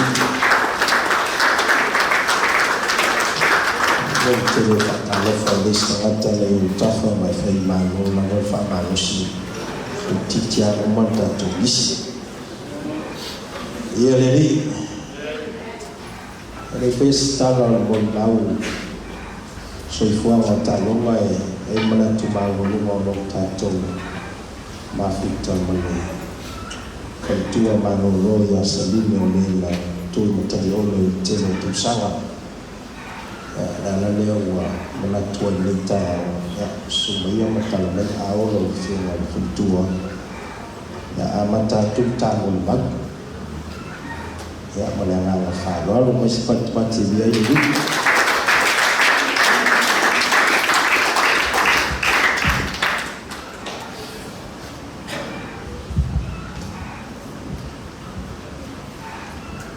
Ia bia le tua nei tai au. E mua ona whaatalofa whakino ai atu le tamari whale. Po tai o saulinga nei tai au. Le ngā teilea ia o sunga iau ao. Ia mo lātou whalitua. Ia whaatalofa i le sunga ia kitiona mai whalitua. Pa ia re ainga. Le ngā te koe sunga ia sa umanu o tātou mafuta. Mai whalitua le nei tai au i ia le li. E whaafitai le lote le atua. Whaafitai ati lau sunga tamari whale. Ona o le awa noa o te taipua i tā moli mau ia mo le sunga tui ina ia Iosefa. Ia o se awa noa mata mo fiefo i ma se awa noa le lei. Ia o tōtu wae i tō atunu. Ia le atua, hata lofa tina ia ula. Ia le atua ma lole le titene. Ia hata lofa i le kālesia pele i le anganga i le ngalo o tō i tea. Ia i maa tō man whanau. Malo Falelauniu, malo le tausi, malo le halekue. I'm so proud of you. O te mata mai, whaatai e lātou lo whaiatunga video runga. O le awa noa le nā o te nofua i mata mai. Mo tapua e mai, mo te talo mai mo o tō. Awa le whaarai vai, awa le whaapalapala le ami o le lei. Awa a o iona poe te tawai, tau te sele mai ai, pe a o tau le whaarai vai. Aleluia. O atana, o te mana au e, so e tutu atu i a te o tau Falelauniu. Awa tau te whaapalapala le ami o le lei. Awa a o iaso te tawai, tau te sele mai ai, pe a o tau le whaamai vai. Ia o le taimi o le moni mau mo Iosefa, po i toia ina.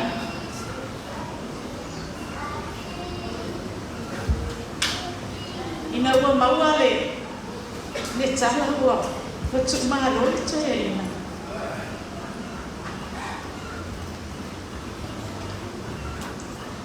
Mai whita nisi am se o tango salini. Lomo mo mai o whaama salini. And this is for your angel manete. O lui misi o na te o lua seve. Wadu lo fo mai o to. This for ya o na le atu mana na palitua. O se mea foi le wa. Pe wo ba ya tu o le a mo la wa le Iosefa. E fa au tu se mo na o fa pia. E loa o iau manuena. E loa lo tangata iau manuena. E wha autu ai se mon mau whapena.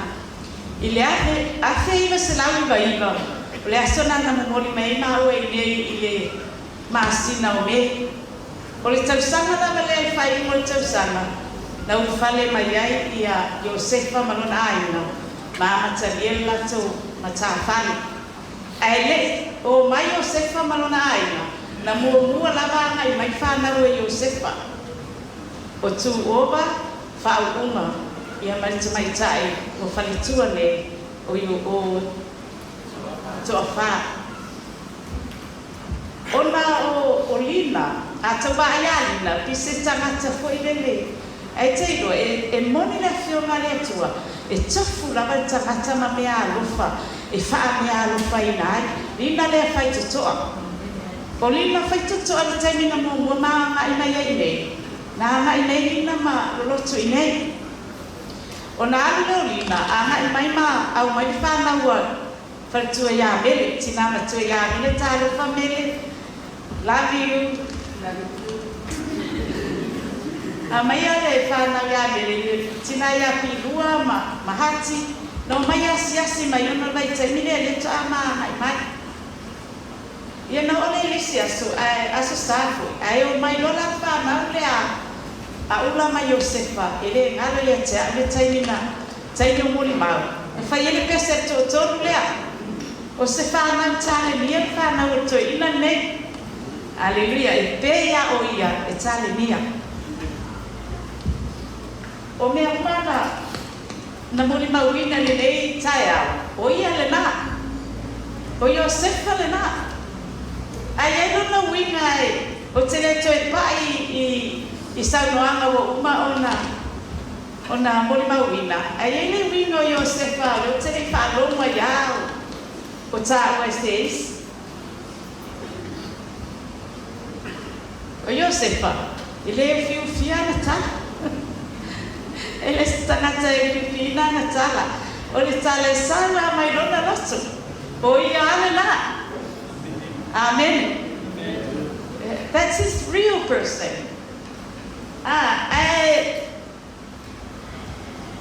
Na pese ata o te baba ai e soi fu o Iosefa ina ua. Magule tala wa mala ke ni tu.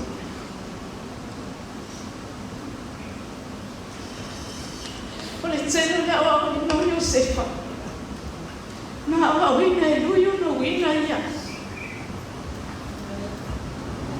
Ole tsenu me ai. E tala no ai na ye sitei.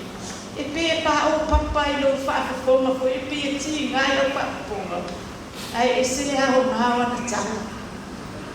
Ole tele walai nice to ya ina ifanya nitanga tonu ora tanga le fai si to ya ina e fai le ai no lui pe amanto poto ina wata ora tito na ai ile ai no fo yo to ina o fai ya walai le to ya ina ifanya ni fai fe au ole minga la tala ile taimi ole a o ina o ia Praise the Lord. And I value sa ole man wi o lo to ya Iosefa malan au nana. Ole au nana Iosefa ma ula. So se tani Mateo ai o la we to ye man fa na. Mateo mai e ya se me fo was Jesus swing ai to al mato pa. Wa pai ma a to wa man fasima tu le dia e mo ia ma o te ai e vele se ba ai le te ai pe o la ua ia e mama fa mama ina ia tu ai ile taimi poi o le tau le ai o se au lo tu na vai tai e le ngata e la ua ia manai tina ma tu sai ai ina vai tai e se mata mo fi e ka ke ka fa tu se me ai fafitai ala lo kele e monia o ia na moli mauina le yaso no ona na o te sau ina ua ta wa tule mani ta o ha lo te fie sau ya ta te va ai a foi ni si tu a se tama no sali o te ia le sitaia wa ulo te lo pot mai ma e chiaro le magliu sto in Iosefa fai o che fia e te tana ya te ne te mon mauina te ya sto in o fatto e ne fa fataya wa e manatu matu ha mo manatu io walele kan la ka te la wa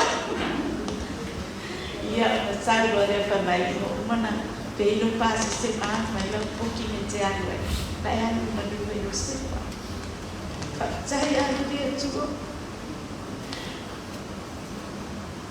madinha oi mata pisi tangata o ngā a mo watu na ia pisi tangata o ngā wa emisia wa sei fa sei esse ti ngā le tu ai ngā tui tangata wa leva mana tu ma tu na malie le roto lana au na o tine i ori sunga pa te mai e ma fila i o muli ama ma Iosefa na watu ai o lo falo lo market ai o tele ia na po wa no fai e pe a mole le tanga fai na tu no la sala la fai a tia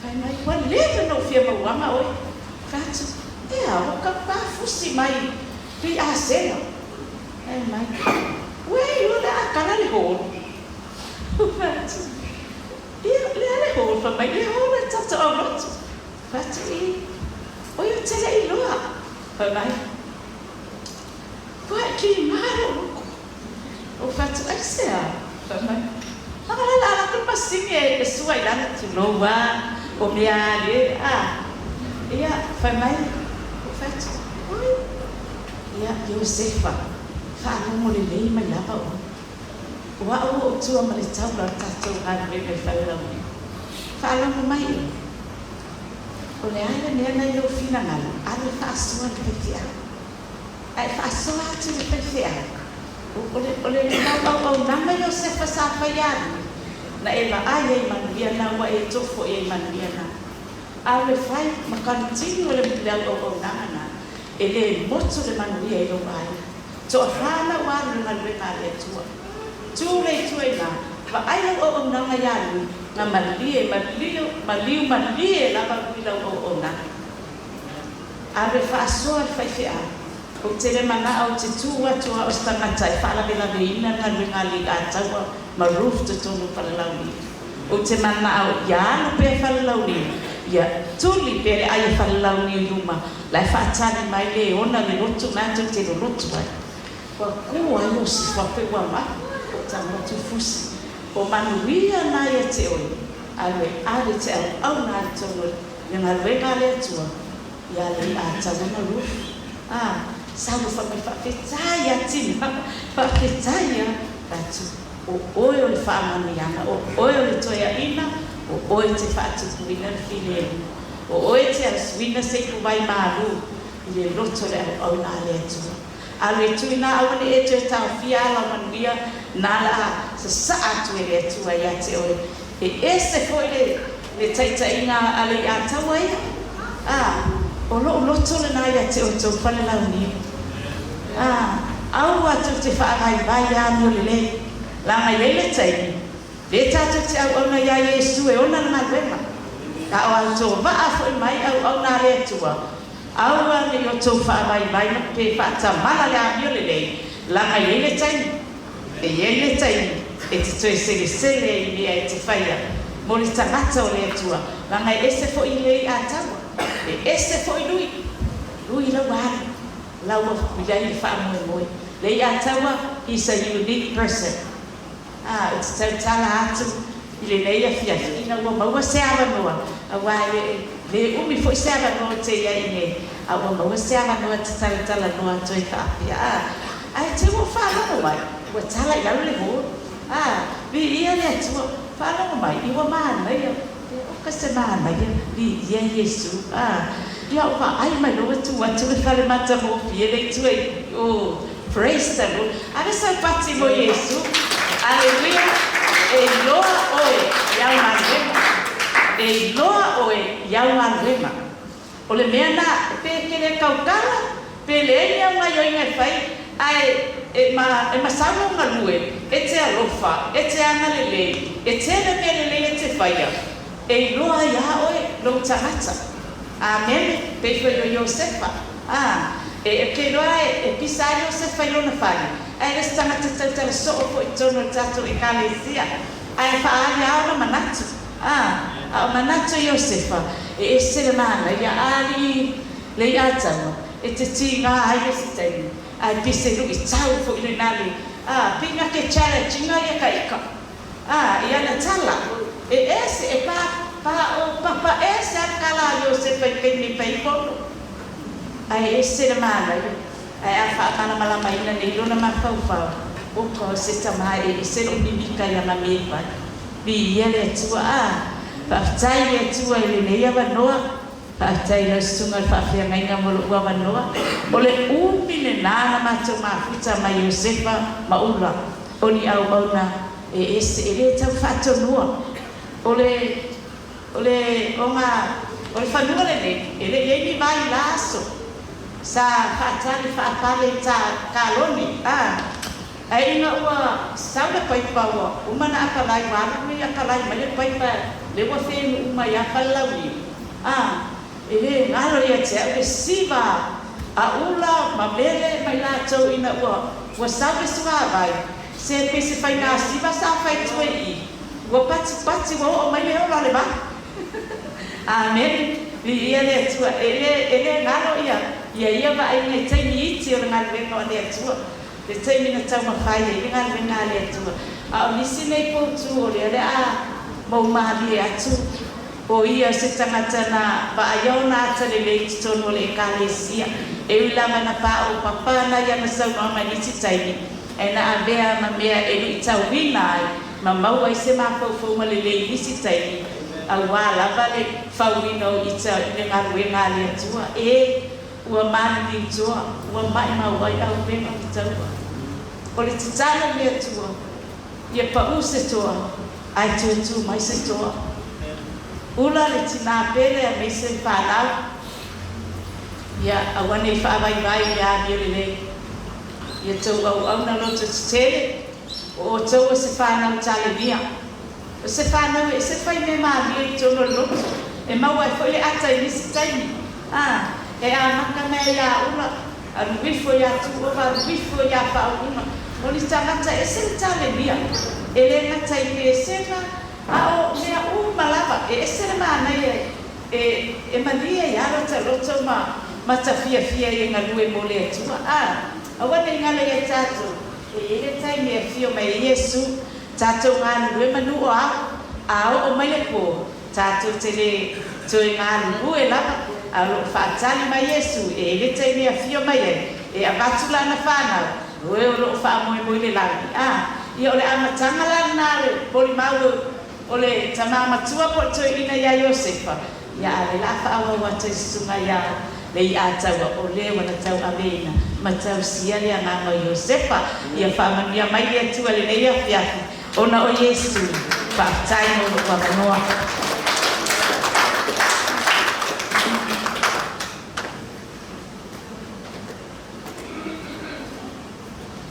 apa taile mon mama tau fie ya ototonga mano awili mai o soifo maruo o mai Taaloga te tolu bela fala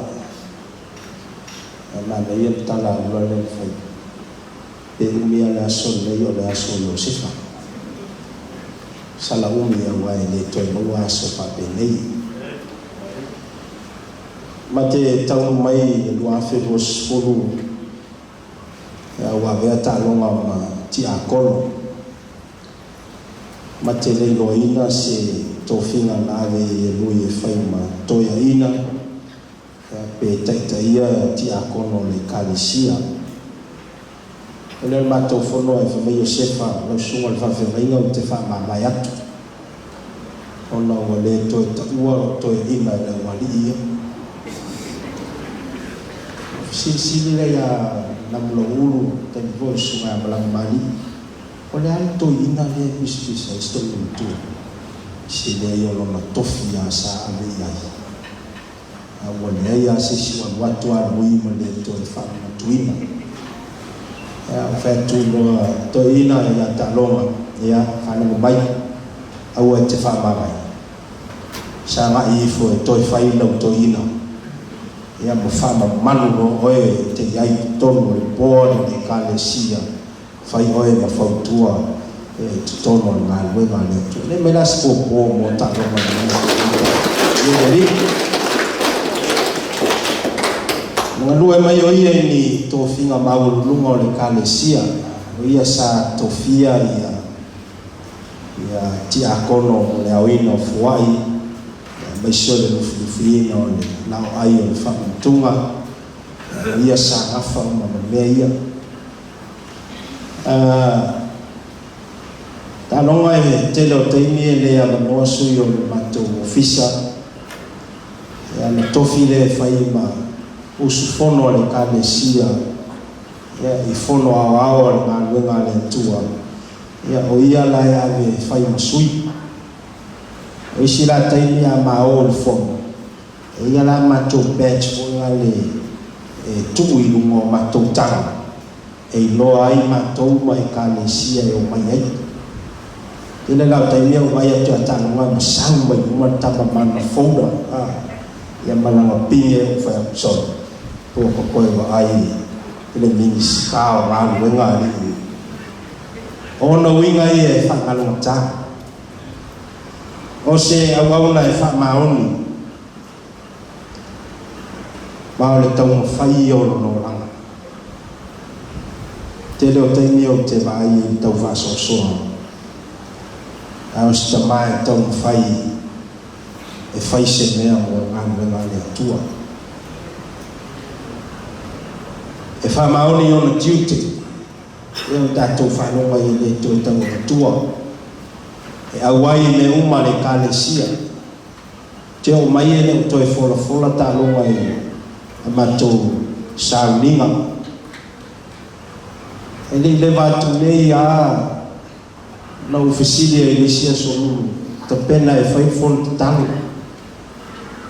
na lau te whapea la whapea me talo mui ka whiwhi au vatu e sauni e fola le upo le tua te tai fol talo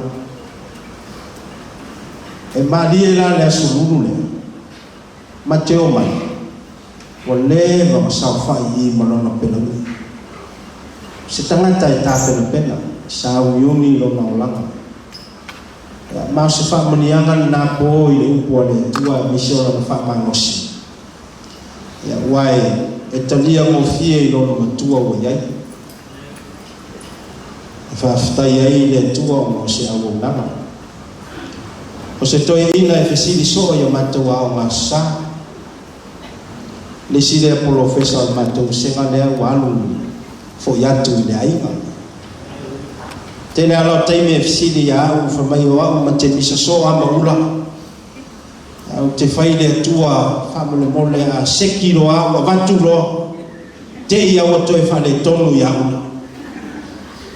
E no vetu le Taaloga e le sa le ita I le upo le atua. E paua le mea Taaloga me tala tuspa ia aua le ngoto lao e ita pia. No inga a whapea I whololo lala alu lalo e whamangalo lo ia ula. Awa e le whamangalo ia ula e te lua moe satani po ato. Ia na alu fia lea. O maua fo I lea ngā yoinga ni whaiona I e whatino lo na ainga. O se tamatau talasa. E I teime e whai e mato fono pe un tāua e whalitua malolo. E ia na manatu ngā e ia na mataupu e whanganga. Ya uma lea o le fono na talosanga mai le ia te au se avanoa se whaia ia na matau. Ya na matou tali e ale o whatu ia sanga I fo o te lia tangata nai te le fia ia. E pe e whapenao na winga. Atoa matau nuu mai a masi o matou a inga mai Australia. Te loa I loa umai matou e kalesia winga o si o matou a inga. Yang setengah jadi tau tala. Ya sau Taaloga I le sia so whanonga mai na moli mau wha mai na moli mau. Te le loa whalitua pei loa tau tala. Te loa na tango e whaita whalitua. Pei loa e whalitua pei tau tala e whalitua. Pe vai loa sa e o loa to finga tina ngā luenga I lau mai. Ya na sau leo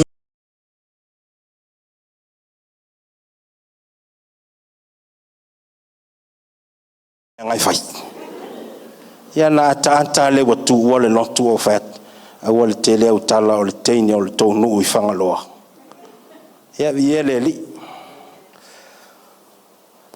o sta mai alofa I lona ainga ma le ngā luenga le atua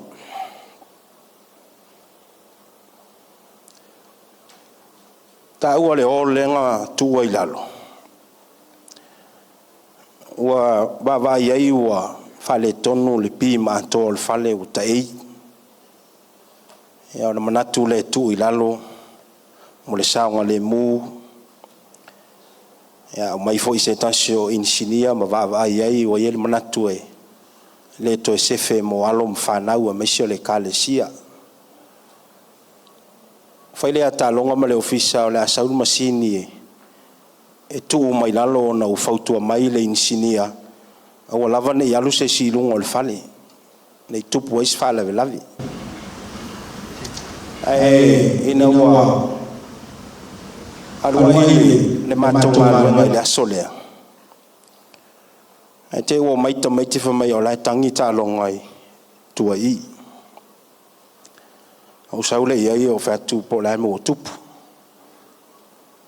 fa mai e lofa I apa ma lau papa sa alua I le afo le kalesia o fatu le iai o le wasui tatou tonu a le alau tonu nei te mana e whapoula au umalmea ai o ana o tenisi o siona tali I whamoe moi nā lea o tenisi ea e ilunga tala apa ea o fatu le iai ea la whailau tonu te loa voi e tāua ina ua uma na whail mātou lotu o na tala le ilalo le whale uma le ia apa malau papa o saule au tūtua tui a walu tūtū le la e whaasoa o malau papa moa ingo apa ina no loa I o se tamae lofa I le atua malala ngaluenga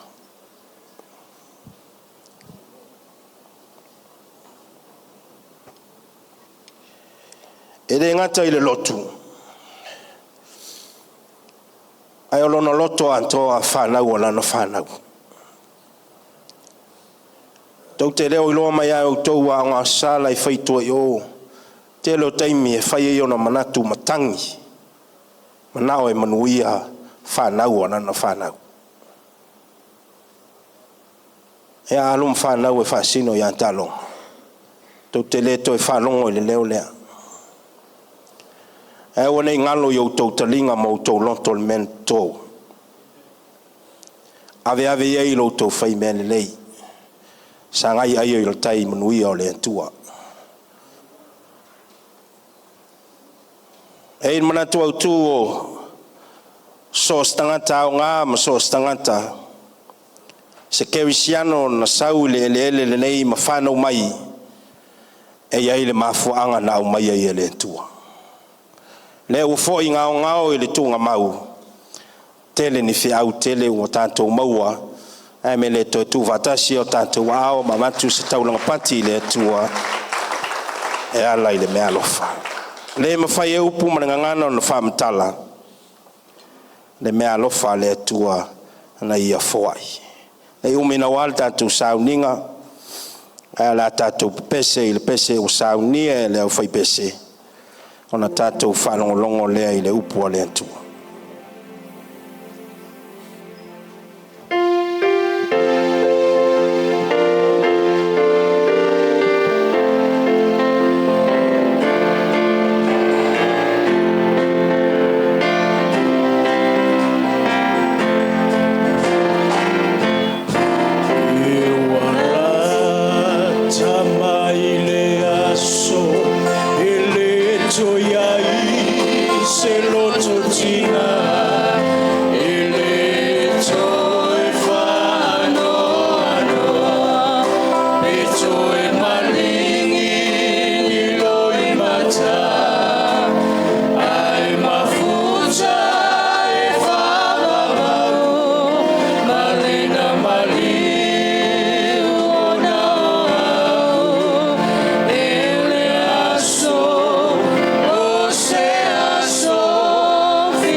Whaftai o lea tātou o lala mai lalo. Whatalo whatu foi sungai whawhengai ngau tautoa upenga maile. Sungai le taiulu ia ape male whalitua. Mai se foi lau sunga tonu mali i male whalitua whaftai su mai matala mai ao. Ia ua mau o lunga i nei tai ao viele li. Ole Fea ua le atua e moli mai mo i tātou nei tai ao viele li. Ole tusi aunga i lona mta upu e Filipi lona mta upu e tolu luas fulu e o i le luas fumaltasi. Awai lo iai upu a Paulo e i le kalesia ma le whamalosi a le apostolo ina ia mausali le tangata o le antua. Awa o le tātou nu umoni o i le langi lea o loo whātalitali mai ai lo tātou whaola o le li o Yesu Keviso. A whaise a wau o le sāvali a le atua le tai ao nei e whaupuina whapea o le taunuunga. Our destiny. Mai leis tangata soifua i leo langa nei e leis ona taunuunga. Leis e me i uyai. Tātou te ola ma soifua i leo langa nei. E iai lo taunuunga pe iai le malanga le tātou te anga i atu iai. E ifsile masani e leo langa. Te whalongo ia a saus tangata ese. Te whalongo i fesili ia. Oi oi. Amene. Anga ia ales tangata e le ilopo ai ia. Ame le popo i le sio uso na iau tafa mai whai ei. Oi loa oi. Oi oi. Hallelujah. Ia e loa po ai oi. Tātou te leo mai nisi mea. E iai le taltonunga e tasi le fitiafun tātou o mai ai. O le atua iai le mafuanga mai te visili aoe o ai au. E tali Paulo le kalesia i Roma. Le Roma valu vai po sumaleono ma le sumale fitu. Whamai o lo mori mau mai le anganga i o tātou anganga. O whanau i tātou a le atua. A whai foi o whanau i tātou. O suli foi. O suli lama o le atua. O suli whatasi makeriso. Ia e foi il tai au nei wa i loa oi oi. Oe o le atali. Ma le afafine o le atua. O suli fatasi o le tua. E le tau o ngafa il tupu o Samoa. E le olo ngafa il tupu o Peretania. A e whaftai le upu o le tua. Lea ua whai loa manino le tai au nei. O oe maau e tau lo ngafa i le suli o le tua. Mao le tau nuunga o le tangata e tatau ona e malama o ai oe.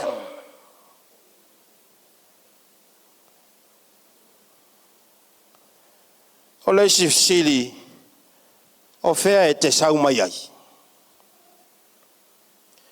O mai nisi o tali tonunga o tātou e o mai mangki. Tulou le malu o le tua. Au te leo vai ai se manki o alu liu tangata. La e alu ale prosesi o manki. A leo o tātou iai i le tai ao nei e te fisili ai o fea e te sau mai ai. E iai le taltonunga o le upu o le Falelaunga o le aso e whanau ai ma le aso e te oti ai. O lono winga o tātou uma o lo i le whale o le atua. Tātou te lei o mai nisi mea na tātou o mai uma i le atua. Haleluia.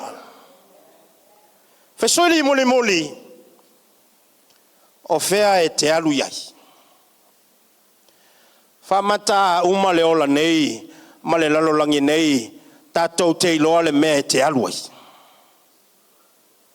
Haleluia. Te le o teime saua il to ina lea ma moli maulu manei. Au matou whalongolongo i lea afiafi, ma lea afiafi. E moli maua ia, a o mai le wala au a lou matai, wa uloa le mea o te alu ai. Amene. Mai fisili yaoe, mai fisili ifo yaoe, awe te fisili ifo i leisi tanganta. Anga leise tasi e malamalama ya te oe, na oe e te malamalama yaoe. Ke fisili ya le taiao nei, o uloa le mea o te iu iai. O uloa le no whanga o te aluai. O malamalama i tua atu o le tunga mau ma le oti.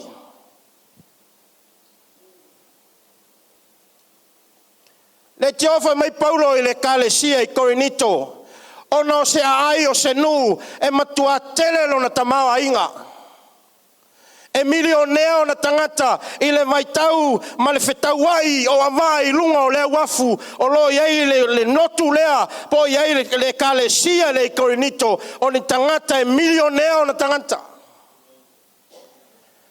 Ave mai apostolo Paulo Korinito a fai ngata i le olanga nei mea tau te whamo e moe ai wasili lo tau malaya i tangata uma. Aisea, le whamanatu e Paulo i le kalesia i Korinito e leo le oa ma le tamawa inga e leo me maua ma le olanga nei o te le whai atu e le anga manuia. Angai te tau ona manuia le tangata e alu i le atua. Ave mai Paulo au ala nei ngata i manuia ia. E iai le langi, e iai le taunuunga, e iai le mele tātou te sauni atu iai. O le ola e whawa mau, o le nuu moni e le to iai ni tinga, le to iai se oi, le to iai se mai, a le oli e whawa mau, le taunuunga na le tangata le tātou te angai atu iai.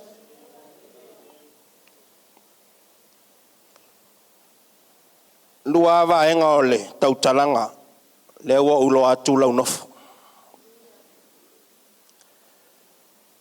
E whai maloi ma wha malosi o le whiau o le aso.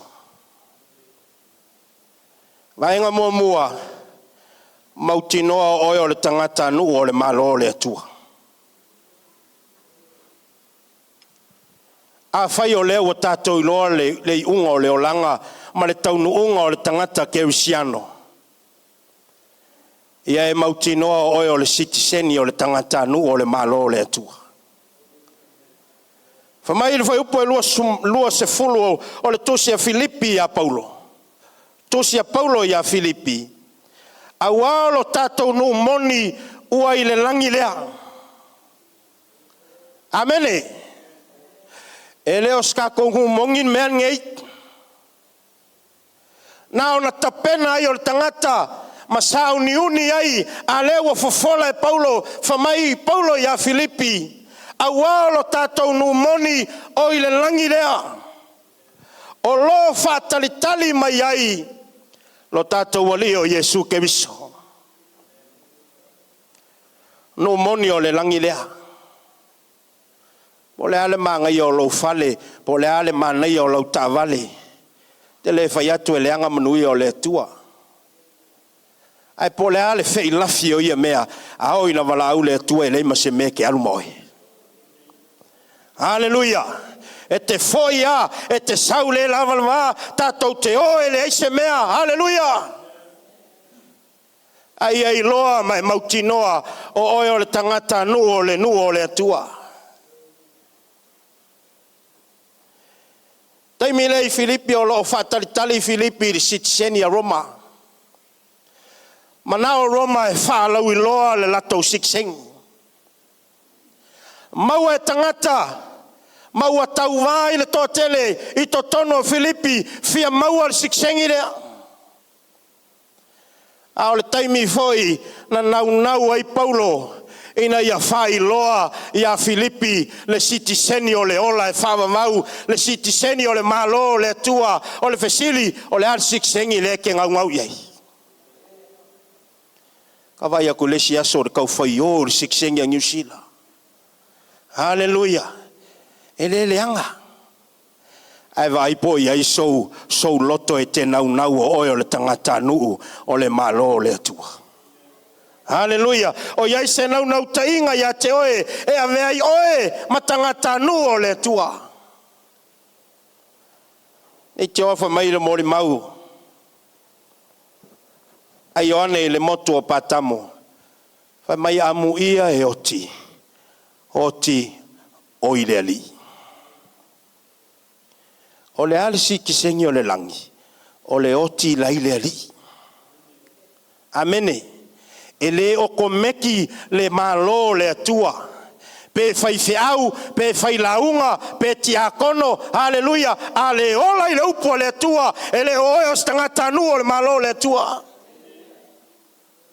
e te ola mai soifua le toa famuia ia Ioane fo mai amuia e oti o iloli wa malolo ia la to ngaluenga tinga o ngaluenga foi e muli mai a te ilatou o le oti o le manuia au te fia tufa e le iai le li a le avea matangata nuu na avea leo le oti o se malaia i ante oe avea i le oti o se whano noanga i ante au pe a whai tātou te oti e oti o ile li o lui mar whamalosi sa ili ai oe po iai oe le tangata nuu o le langilea haleluia tusi alo lima ya te oe mai fa peifo a o mai le oti o avea e le tangata ma sitiseni o le langi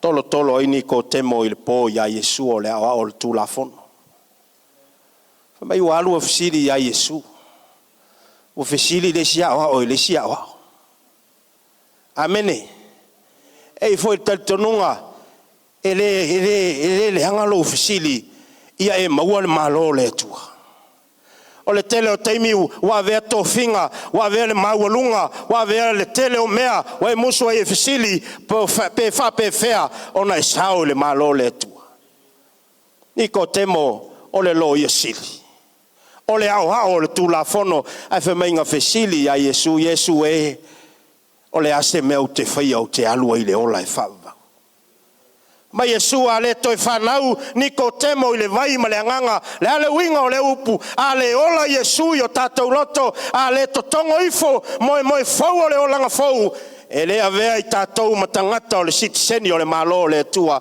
ale toi whanau i le vai ma le anganga tātou te le maua le ola le whavau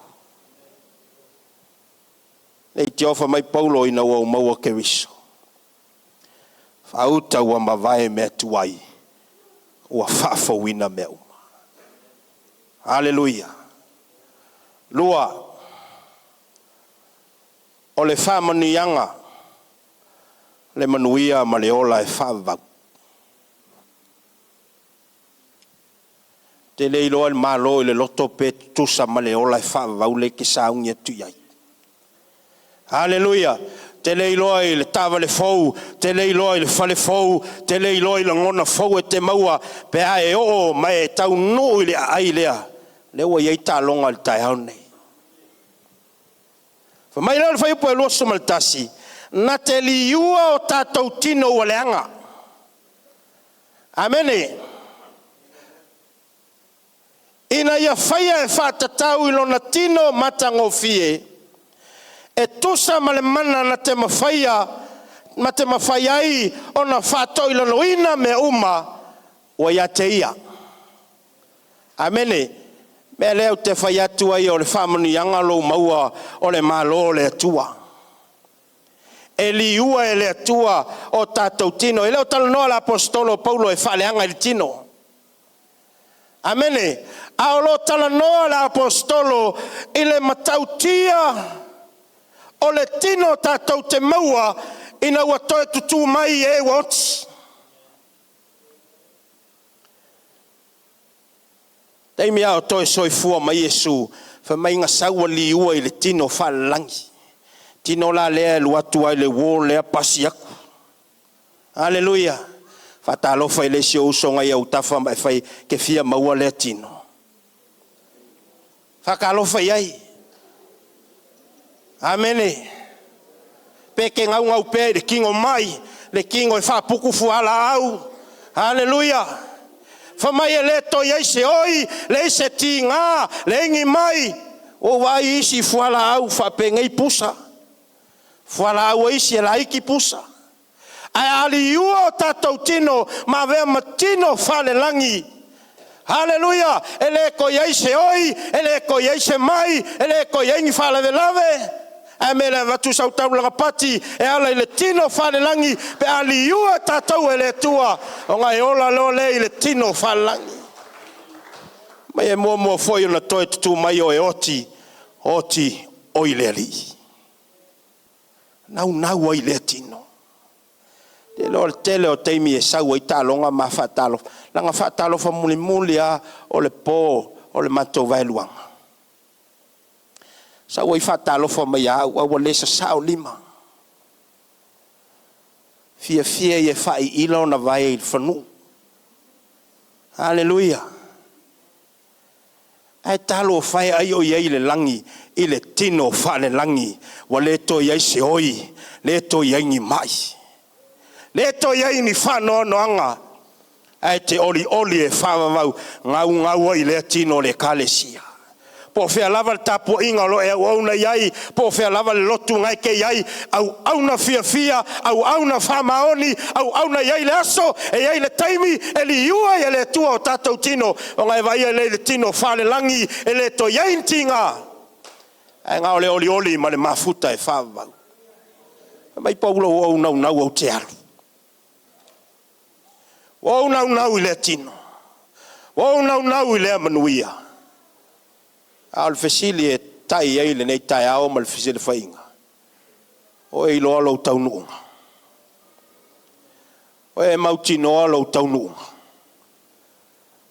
e o le ao ngale o maliu to e fa manatu ai tantou o lo ola matuto e le to e langona e Taaloga le tai ao nei le taua o le taunu unga le te sauni atu ai fa mai ta vito le alo le lalongi uma ia fai maloi ma fa malosi le upu aleli fai ma fangu mo i tatou o lo ola matutoi tatou te au na fa mai le fa e uina ole mata upu le e tusa ma le mana na te mawhai ai o na whātoi la loina o mea uma o iate i alava peke vai peke le mawhai se mea alu male loto il taiao nei waiate o ele mana o le atua e te mawhai ai so se mea ula male whanau wa alu ese il tanganta sa tui matangi olo ai el taltonunga atou o male mana leo le atua tau te mawhai a mea umalava i le wha losi mai o ke biso mai le wala au o le atua na whai a seru papelu tau watu ai a seru papelu e leo le fita e leo le malosi a o le nganga o le atua le mana leo wa yo ao le mana leo wa yai tangata nu o le atua au na fia ola fia le lei malo atua ola mo ke viso Yesu ina ya tatou vai le manuia lea wa uma na fola le atua fa taita mai la up fa tai feta lai nei tai fai malo i ma fa malosi e ai le taunu unga o le tangata soifua. Ma tau te ola, aua uma o ne tamanga, aso mataimi ma tau te ola ai le atua. Talo vea le atua le malanga Taaloga. Leo toi nei o ia. E fai maloi ma wha malosi a tei ma tau ola ma toi. Ia ma tau loa le mele ma tau te anga ia. Mai le oio stangata tala pelo ai lo upu. Te whamaoni au a fionga. Awai le mawhai le oti po le ola. po le maulunga po le loto po se tasi meo le yolanga la ve se ai matou mai le lofo la ufio fa manuia el potonga i nei taiao foi le vinga yante o no Yesu amen e mamesi ola tatou pese e le vinga o saunia e le fai pese ona fai u le tatou sauninga i se talo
langi polo mangafa mai se o mai masani o tanto mafuta nei taiao na ni malua ia family tele le tua moli moli atu lo na sa ia mo lo na no fuanga le tuma ola tatu fai talo lo ma tau tamai le langi ma tau te bia la ufio i mal manuia sa ningo nei taiao e tua whaftai le mawhana whano lo walofa. Whaftai whiau whelano loa i e le nganta i mōri mau au lau upu fola le tua e te whasili au swafa. Talo le tua se i e whamuia i mawhtanga. Tā pēr tulu ne aso mwhanu mangare nei mai la ufio. Tō matauina ai ma toi tutu le upenga i le loto. Ina ia mawhai o na mātou o laina le o langa le nei tā pena o lata lo o fio mai. E tua whamanuia ia o wauna e whai mai le nei mawhitanga. Whamanuia i potonga le tua pui mai nā lea i mātou o malanga atu i le ala. Moli atu nona sā i nona oli sanga le tua. Le tua mātou talo se ngana o se upu se anga o le tu sai ma lo fio ngana. Alofa whamangalo mato. E ia fōi lava luinga i ate oi. Nei maso uma e oi whamabau, whambalalo. Amene, amen.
no rio sana ku mau.